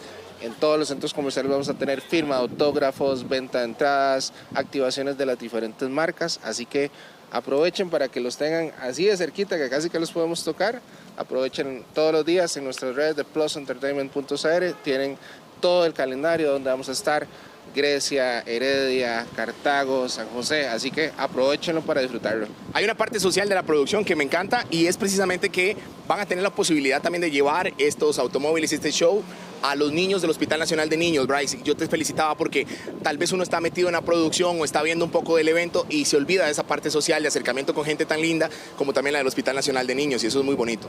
Sí, completamente. Con ellos tenemos una relación muy cercana, así que ya estamos en las últimas coordinaciones para poderlos llevar. Este Monster Truck, aunque sea una mañana, con las marcas patrocinadoras que también van a crear una activación para ellos en especial. Y también como parte de la responsabilidad de la productora y parte de las sorpresas que tenemos, que ahorita lo vamos a ir a ver, hay que recordar que entre todos los que compren su entrada se van a poder ir manejando un carro último modelo. Ya casi lo vamos a ir a conocer. Ya casi lo vemos. Bryce, encantado de conocerte, de verdad, muchos éxitos para el 25, 26 y 27. Muchas gracias. Vamos a conocer por acá, compañeros, déjenme nada más en vivo, aquí Llegó la Hora, acercarme a uno de los toldos porque están los pilotos del precisamente Race Ace, está Chain aquí con nosotros y vamos a acompañarnos también de mi querida amiga que nos va a ayudar a la traducción. Bienvenidos a Costa Rica, qué gusto saludarles, ¿cómo se sienten de estar acá? Muy bien, gracias y gracias por acompañarnos. Encantado de estar con nosotros. Vamos a hacerle algunas preguntas a Shane, que está aquí firmando autógrafos con todo su equipo. ¿Cómo están? Bienvenidos a Costa Rica. ¿Qué esperan de esta gran actividad? How are you? Welcome to Costa Rica. What do you expect for this activity? Hey, I'm happy to be here. Costa Rica is beautiful and we're expecting to see a sold-out show for some really crazy action. ¿Qué tal ha sido la emoción de los costarricenses al recibir la noticia de que viene el show al país? How you felt the emotion of the crowd that they're gonna get the trucks here in Costa Rica? The crowd's been great. The trucks are loud. They're going to be real big. Everybody's come up and seen us. It's been really nice. So we're looking forward to the show to be here. Ellos están diciendo que el público está súper emocionado, que han venido a verlos por todo lado, que donde pasamos por la calle también nos han estado viendo, entonces que esperan que disfruten bastante el show. Muy bien, muchísimas gracias, de verdad, bienvenidos a Costa Rica y por supuesto que vamos a aprovechar acá para saludar a nuestra querida compañera que está aquí también. ¿Se llama? Faith. Faith, bienvenida al país. ¿Qué esperas de Costa Rica en este show el fin de semana? she's part of the crew, and they're telling you what you expect from the show too. I expect a lot of action as well. I won't be driving this specific show, so I'm ready to watch my dad and Vern tear up the track this weekend, or next weekend. Tiene 16 años, es la hija de Shane, está con nosotros y la verdad es parte de este crew tan importante. Muchísimas gracias, de verdad. Thank you. You're welcome.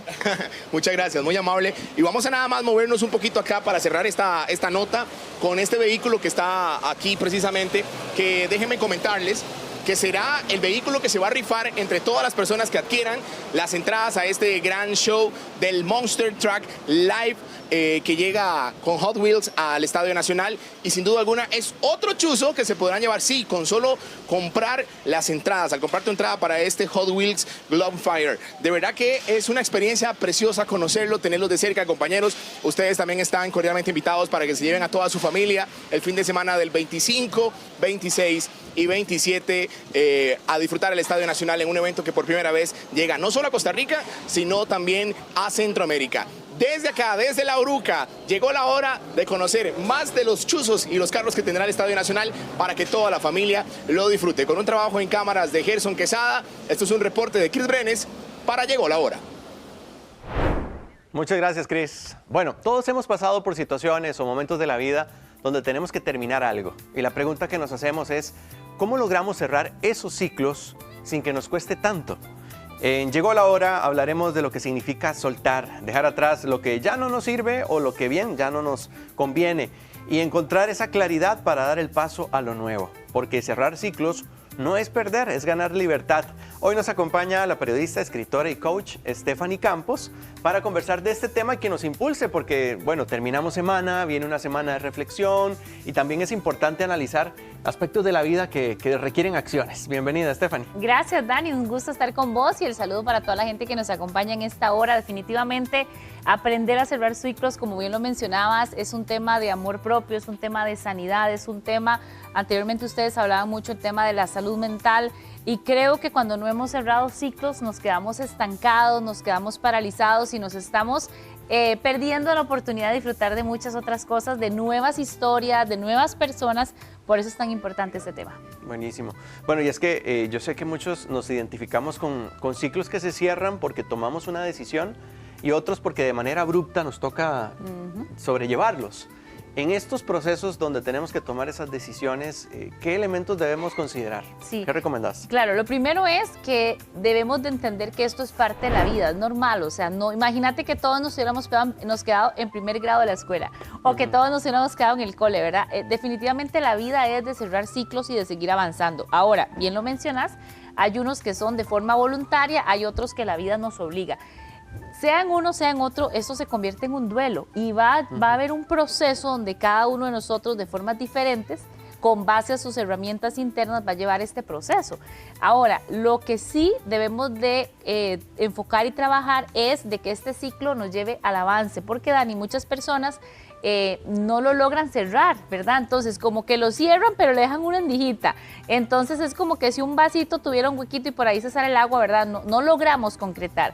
Entonces, yo creo que lo primero que tenemos que entender es vivir el duelo, vivir el ciclo, el proceso y luego reinventarnos. Al final de cuentas, creo muchísimo en lo que es el poder de la decisión y aceptar. Una de las etapas del duelo es la aceptación, ¿verdad? Aceptar que eso ya no va, que ya no es, que esa persona ya no está, ya sea porque falleció o porque decidió irse, que ya ese trabajo no va más porque nos despidieron, pero siempre, Dani, yo creo que la esperanza, y ahora como bien lo mencionabas, viene esta semana de reflexión, creo que la esperanza es uno de los elementos más importantes del ser humano, el creer que aunque una puerta se cierra, otra se puede abrir. Creo que es lo que nos puede dar la fuerza interna que necesitamos para poder avanzar hacia una nueva oportunidad. Bueno, y es que afloran las emociones. Sí. Y esto a veces, si no lo sabemos manejar, nos termina dominando. Muchas de esas emociones que tal vez ni siquiera nosotros sabíamos que las teníamos, pero que ahí están expresándose en una herida, en una situación, como bien apuntaste, está en un duelo, que no logramos pues asimilar.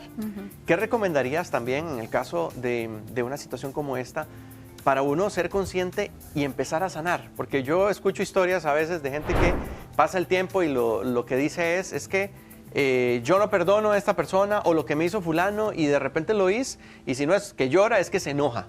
Quiere decir que el ciclo no quedó cerrado. Correcto, sí. Pero entonces, ¿qué hacemos? La vida es muy corta como para estar desgastándose por cosas que ya no podemos cambiar. Yo creo que todos de una u otra forma hemos sido heridos, nos han lastimado y nosotros también hemos lastimado. Hay historias y hay temas, Dani, que por más que uno quiera, la máquina del tiempo no existe, es decir, no puedo echar para atrás y cambiar la historia, pero lo que sí me puedo es autorregalarme el tema de la paz, de la libertad emocional, de la sanidad. Yo creo que es importante en todos estos procesos buscar ayuda profesional, porque, Dani, no siempre vamos a poder solos, ¿verdad? Entonces yo creo que el buscar acompañamiento profesional que nos guíe a través de estrategias, a través de técnicas, el conversar. Yo creo que una de las prácticas que más sanan el alma y el corazón es hablar. Muchas veces las personas se encierran, se aíslan y si bien es cierto, habrá momentos donde sí necesitamos ese espacio, pero hay muchos donde no podemos quedarnos ahí porque lo que eso nos va a llevar es a la depresión, lo que ustedes hablaban anteriormente. Entonces sí necesitamos abrir nuestro corazón en un lugar seguro, compartirle a alguien y empezar a trabajar el tema del perdón, el tema del soltar. Uno de mis libros, uno de los capítulos que yo abordo y que más impactó a la gente es soltar para crecer. Entre yo más me aferre, Dani, a algo, más daño me voy a hacer. Y entre yo más me aferre a ver la puerta que se cerró, lo que está provocando es impedir que yo pueda ver la puerta nueva que se puede abrir. Entonces imagínense de cuántas cosas lindas, de cuántos regalos, de cuántas bendiciones nos hemos perdido por estar viendo para atrás, por estar anclados, por estar hablando desde el dolor, desde la tristeza, desde el enojo, desde la frustración. Yo creo que debemos de darnos una nueva oportunidad y un regalo de libertad. La clave es levantarse de la silla víctima, porque muchas veces fuimos víctimas por algún acontecimiento de dolor que nos pasó, pero si nosotros no trabajamos esto de forma asertiva, vamos a ser doblemente víctimas. Entonces no nos vamos a poder levantar y nos vamos a quedar estancados. Ahora, pensemos en aquellos casos donde estamos en una situación que debemos cerrar el ciclo. Alguien tal vez está escuchándonos, nos está viendo y llega el momento en el que tiene que tomar la decisión. ¿Cuáles son las señales que uno puede identificar para decir, ya, este es el momento? Porque quizás son diferentes en todos los casos. Claro. Bien lo decía ahora uno de los invitados, no podemos generalizar. Cada caso Correcto. tiene su historia, tiene su atención particular, pero ¿cuáles podrían ser esas señales para yo decir, es momento de cerrar un ciclo? Sí, bueno, yo que trabajo con personas en sesiones y escucho tantas historias todos los días, Dani, yo creo que una de las red flags o de las banderitas rojas que salen es cuando ya no me siento cómodo, cuando ya no me siento en paz, cuando mi dignidad está siendo atacada, cuando me siento irrespetado, irrespetada, cuando inclusive mi vida está en peligro, cuando ya se ha convertido en un ciclo de agresión, no solamente física, sino emocional, psicológica. Entonces, cuando ya no siento paz, debemos de entender que ahí no es.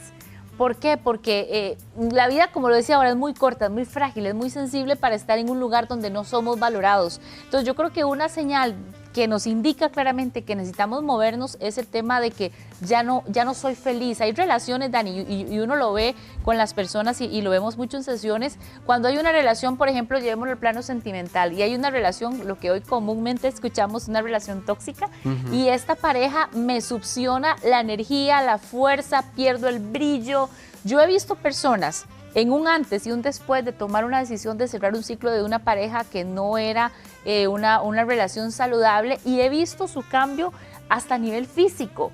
He visto cómo esa persona florece, cómo esa persona empieza a brillar, cómo esa persona estaba, por así decirlo, apagada, y cuando tomó esa decisión fue como un nuevo comienzo. Entonces, sí necesitamos por amor propio cerrar ciclos. Ahora, muchas veces viene el tema del apego, ¿verdad? Nos cuesta cerrar ciclos porque me apego. Cuando yo estoy vacío o vacía por dentro y estoy sola o solo por dentro, entonces me apego a una relación, me apego a una persona, me apego a algo aunque no me sirva. Es como que yo me agarre de un alambre de púa, ¿verdad? Que obviamente me está lastimando. Aunque me duele, ahí estoy sostenido. Exacto, pero ahí estoy, ¿verdad? Porque me da miedo soltar, porque me da miedo la soledad, porque me da miedo porque ya tengo cierta edad y entonces ¿qué va a pasar conmigo? Pero hoy, si vos que nos estás viendo, escuchando, estás pasando por esta situación, yo te quiero recordar que sos una persona muy valiosa, que la vida es un regalo de Dios, que mientras haya vida hay esperanza y que vos te mereces lo mejor. Sé que hay temas que nos van a dar miedo, pero con acompañamiento emocional y espiritual lo puedes lograr. Qué importante, ahora dijiste, hay momentos donde uno está como apagado pero no se da cuenta. Sí. Y por no dar ese paso a cerrar el ciclo, no logra esa nueva oportunidad para brillar, para florecer. Quiere decir que hay nuevos comienzos que nos empujan a eso, porque muchas veces uno prefiere esa zona de seguridad. Sí, claro. Que hasta en algún momento es una falsa zona de seguridad, donde más bien nos estamos quedando estancados. Sí, Dani, y ese es el típico ejemplo, ¿verdad? Que las personas que están a nuestro lado ven que no estamos bien, que no somos felices, y el detalle es que muchas veces justificamos, él va a cambiar, ella va a cambiar, es que él es así pero me ama, entonces empezamos a maquillar el asunto, pero uno tiene que escuchar a la gente que está a la par. Si su familia, si sus amigos, gente que le ama, le está diciendo, mira, ahí no es, te vemos diferente, estás cambiando muchísimo, ya no hablas, ya no salís, tu forma de ser ya se apagó, ¿verdad? Es muy triste, Dani, escuchar esas historias de gente que dice, es que ya yo no soy como antes era. Y realmente ninguna persona, sea quien sea, debería de alterar nuestra esencia. Toda relación, indiferentemente si es sentimental o de amistad, debe de potencializarnos, debe de ayudarnos a crecer para ser nuestra mejor versión, pero nunca debería de apagarnos, nunca debería de estancarnos. Claro, y en las diferentes etapas, laborales, Correcto. familiares, de pareja, siempre hay una oportunidad para cambiar. Y yo creo que hasta para cerrar un ciclo que no necesariamente significa ya no estar en un lugar, o no significa ya no estar con esa persona, sino realmente que haya un cambio de vida. Así es. ¿Cierto? Sí, claro. Ahora, ¿qué papel juega el autosabotaje? Uy, el autosabotaje, porque somos buenísimos para autoserrucharnos el piso, ¿verdad? Somos buenísimos y esto es el síndrome del impostor, donde uno se serrucha el piso, donde uno siente que no vale la pena, que no lo está haciendo bien, que uno nunca es suficiente. Y esto nació en gran manera porque hubo alguien que quizás en nuestra niñez nos sembró esa idea, ¿verdad? Entonces necesitamos tanto trabajar el tema, Dani, del amor propio, de conocer quiénes somos. Ojalá que en esta semana de reflexión que viene tomemos tiempo, más allá de que sea un tiempo de vacaciones, de playa, montaña, que tomemos tiempo para cultivarnos en nuestra vida espiritual, en nuestra vida emocional, para vernos por dentro, porque si yo no estoy en paz conmigo mismo o conmigo misma, yo no voy a poder ser feliz, yo no voy a poder brillar con luz propia y siempre voy a andar viendo el punto negro en la sábana blanca. Ahora, cuando hablamos de cerrar ciclos, no solamente es el tema de una relación o de un lugar físico, puede ser cerrar un ciclo aquí en la cabeza. Exacto. O cerrar un ciclo en el corazón, que cómo cuesta. O sea, yo escucho historias y veo personas que llevan años y les cuesta soltar a alguien. Es que da miedo, Steph. Claro. ¿Cómo hacemos? Porque es pasar a algo desconocido. Sí, pero creo que las ventajas, Dani, de pasar al otro lado vale la pena, ¿verdad? O sea, cuando nos quedamos estancados, también llevemos esto a un tema, por ejemplo, cuando alguien fallece, ¿verdad? El duelo normal y saludable aproximadamente son 2 años, ya luego de eso se vuelve algo patológicamente no sano. Entonces, si alguien está con un duelo eterno, tampoco es sano, ¿verdad? Ya necesita una terapia, necesita acompañamiento profesional para poder vivir en paz, porque aquí la cosa es que nosotros, los que todavía estamos aquí, tenemos que seguir adelante. Ya esa persona cumplió su tiempo aquí en la tierra y a nosotros nos toca seguir, entonces no es justo que sigamos estancados. ¿Por qué? Porque todo eso va a somatizar, es decir, nuestro cuerpo va a hablarlo, nos vamos a enfermar y de verdad que nos merecemos vivir en paz, vivir felices. Cerrar ciclos es también poner límites, cerrar ciclos es tomar decisiones, cerrar ciclos es, aunque me dé miedo, porque todo lo nuevo muchas veces nos genera ese susto que vos decís, pero creo que vale la pena reescribir una nueva historia y darnos ese regalo de amor propio porque la vida es muy linda. Claro, esto es un tema también de autoconocimiento, porque si yo me conozco, sé para dónde voy y sé qué necesito también para alcanzarlo. Ahora que vos decías poner límites, ¿a quiénes le ponemos límites? ¿A qué cosas le ponemos límites? Sí, bueno, primero que todo, el tema de límites es un tema inicialmente para nosotros. Es decir, que los límites iniciales son para Stephanie, son para Dani, son para cada uno de ustedes. Y luego estos límites, una vez que nosotros mismos nos lo hemos establecido, van a exteriorizarse para las personas, ¿verdad? Como sabemos, los límites es marcar la cancha, ¿verdad? Sabemos a dónde empieza y dónde termina nuestra casa física, y también eso significa en la parte emocional, física, sentimental, espiritual, financiera, en todas las áreas nosotros tenemos que tener límites. Y es importantísimo establecerlos claros, pero sí, los límites inician desde uno, Dani. Si uno no se cree merecedor de lo mejor, si uno no cree que tiene un propósito, si uno carece de amor propio, de todo este tema de cultivarse por dentro, como lo decías, difícilmente vamos a cerrar ciclos, a poner límites y avanzar. Y una de las cosas que creo que más afecta a las personas es que le hemos endosado a los demás la responsabilidad de hacernos felices. Claro. ¿Cuál es la diferencia entre el amor propio y el egoísmo o ese egocentrismo? Sí. Hay una línea muy delgada y muchas veces se confunde, ¿verdad? Y cuando la gente habla del amor propio piensa en narcisismo, en todo esto que vos decís. Para mí el amor propio es que cuando yo entiendo mi valor, yo puedo ayudar a que los demás, a los que están a mi lado, puedan crecer también. El narcisismo, el egoísmo más bien es todo yo, ¿verdad?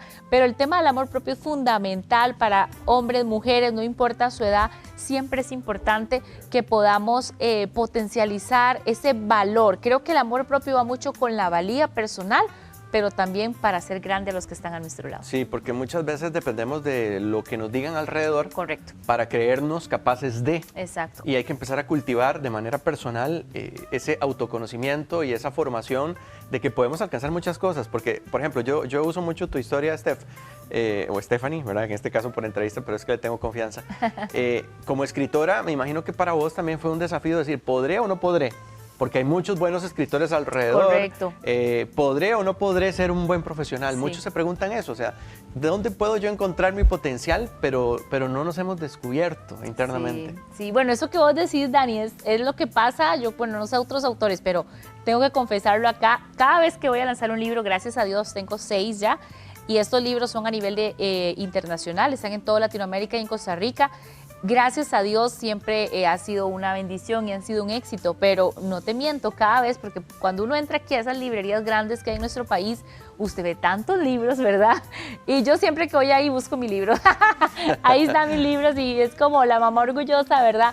Pero Dios se ha encargado, en este caso, Dios se ha encargado de que estos libros sean de bendición, pero claro que sí, hasta que un día llegué a la convicción y dije, ok, yo no escribo libros ni para ser famosa ni para que la gente me conozca, yo tengo un propósito muy claro y es sumarle valor a las personas y llevar ese aporte espiritual y emocional a la gente. Y yo dije, con una sola persona que sea impactada, eso es lo más importante y yo me voy por satisfecha.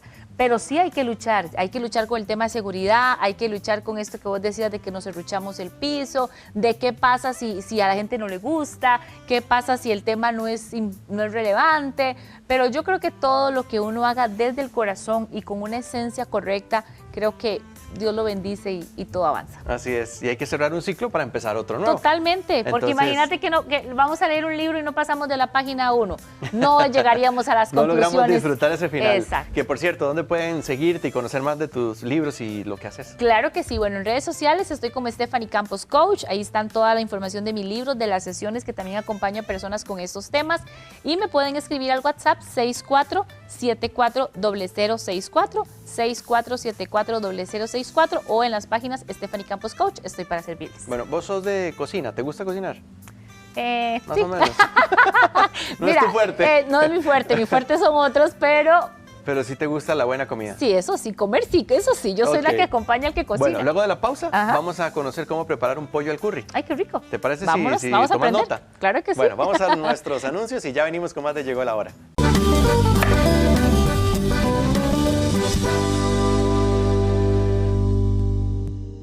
Y llegó la hora de una de mis secciones favoritas, la hora de la cocina.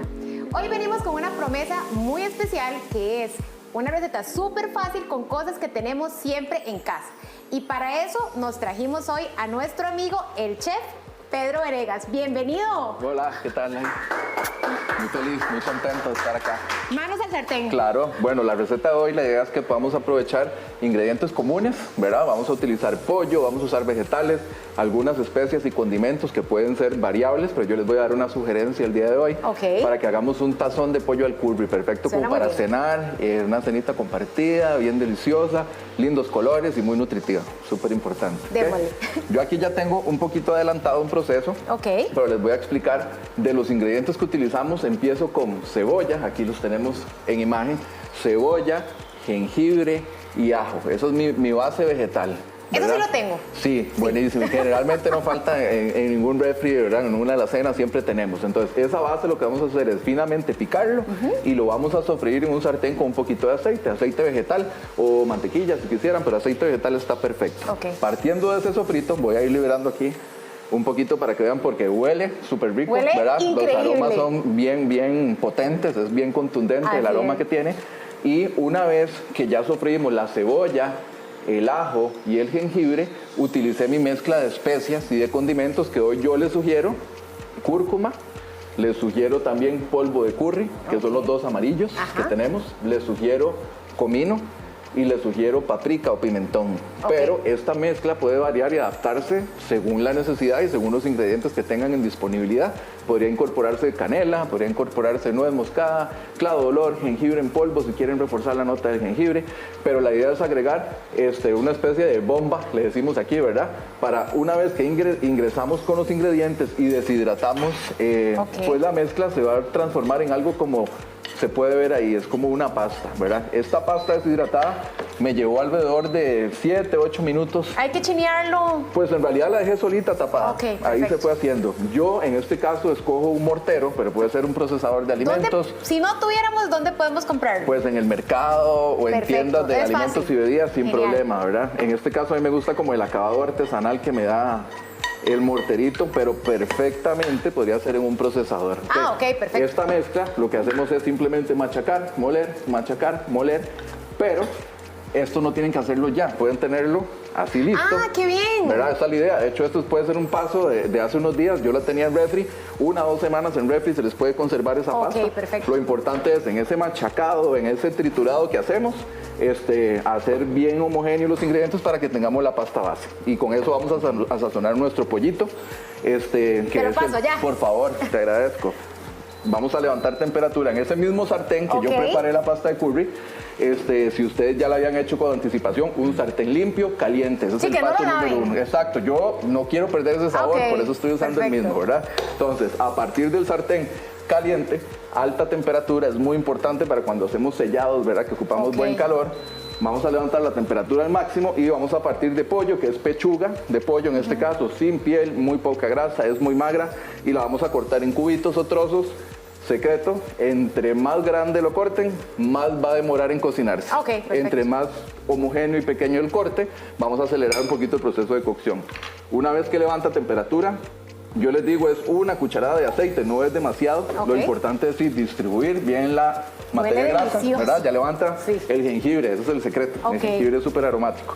Vamos a verter el pollo, tratamos que cuando lo colocamos no queden como superpuestos, sino que queden cada uno en su lugar, ¿verdad? De manera que puedan tomar color individualmente, y que no se nos empiece, popularmente se dice, a sudar el pollo, ¿verdad? Que no empiece a soltar y a liberar mucho líquido, sino más bien que tengamos un acabado ligeramente dorado y diría yo, brillante también, ¿verdad? Que se vea impactante en el acabado.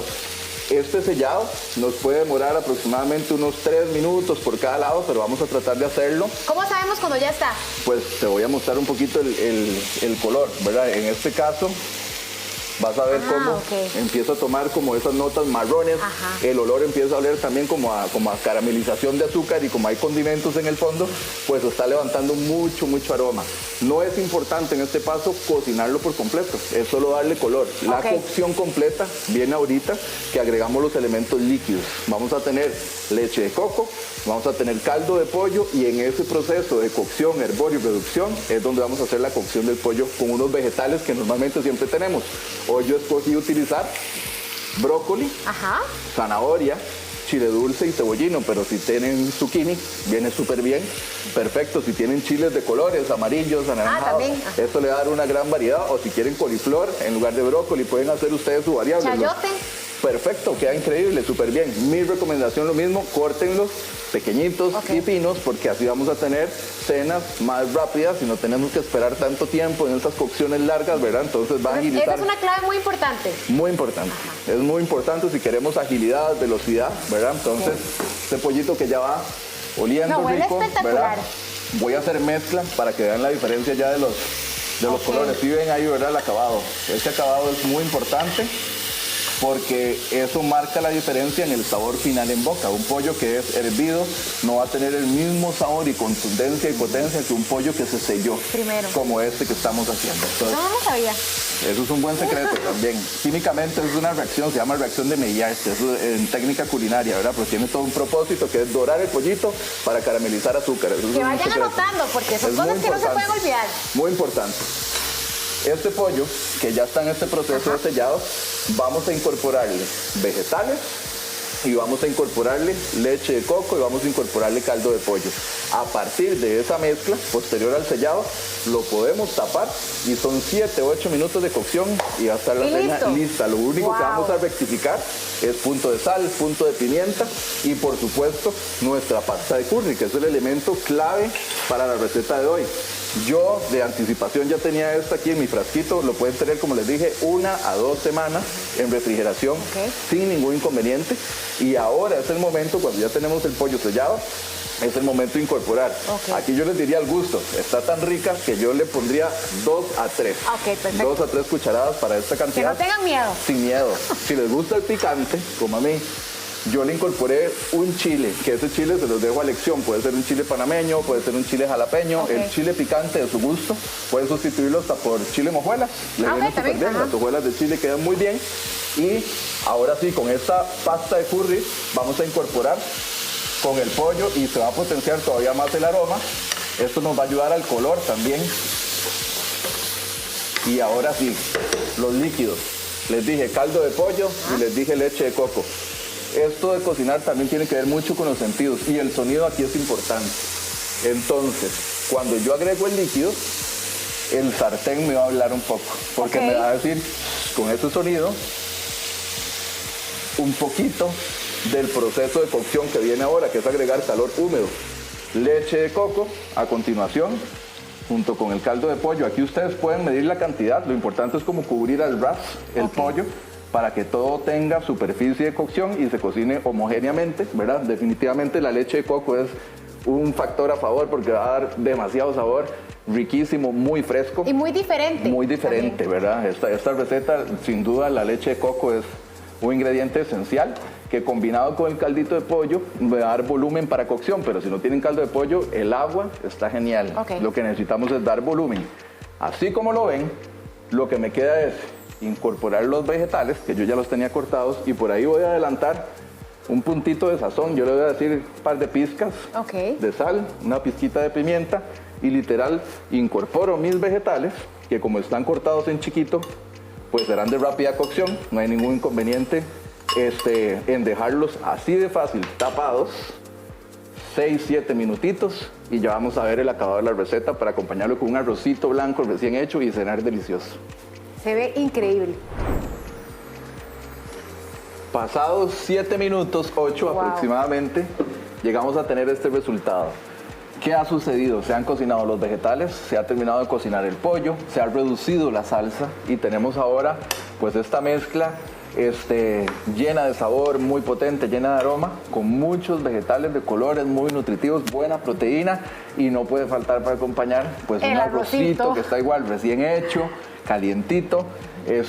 No le puse mucha sal al arroz porque este es un plato bastante intenso, bastante potente, y lo único que yo siempre reservo para final es un poquito de culantro, podría ser cebollino también, pero a grosso modo podemos cortarlo, puede ser las hojitas enteras, solamente deshojadas también, pero a mí me gusta picarlo a último momento, ¿Es decoración o si aporta sabor? Aporta mucho sabor, y si le ponen los tallos del culantro le va a dar todavía más sabor, mucho más potente. Aquí ya vamos a apagar porque estamos listos. A mí me gusta dejar la textura de la salsa pues ligeramente fluida como esta, porque como tengo arrocito de base, pues me va a ayudar a tener un poquito en qué impregnar el arroz, ¿verdad? Con la salsa. Entonces vamos a proceder a hacer el emplatado. Mi recomendación siempre va a ser pues con el arrocito recién hecho, hacer una camita. Gracias, sí, te agradezco. Vamos a hacer una camita de base, y sobre esta base vamos a tomar tanto vegetales como pollo, como salsa. Y se ve lindísimo también. Se ve lindísimo. De hecho, traten de escoger siempre platos también que contrasten en color. Porque aunque vayamos a comer en la casa, podemos comer como en el restaurante. Por supuesto que entre sí. más visual y más olores y más sentidos se incorporen en estos emplatados, pues más rico van a comer y más van a disfrutar la experiencia también, ¿verdad? Teniendo algo como esto. El olor es espectacular. ¿Me haces el honor? Por supuesto. Bueno, yo voy a probar por vos y por todos ustedes también. Voy a servir este otro también. Adelante. Acompáñame, por favor. Provecho. Se siente el picantito ahí. Aquí estábamos, ¿ves? Bueno, Mercedes, amiga de ellos, también estábamos. chicos. Cintia y Qué bonito. Pásenla bien. Gracias por acompañarnos. Los esperamos en el próximo. Buenísima. Se quitó el delantal muy rápido, amiga. Cuídense mucho. Feliz fin de- Bendiciones. Vámonos, paciente. Showtime. Guess who's back again? Oh, they don't know. I bet they know as soon as we walk in. Shut up, I'm wearing Cuban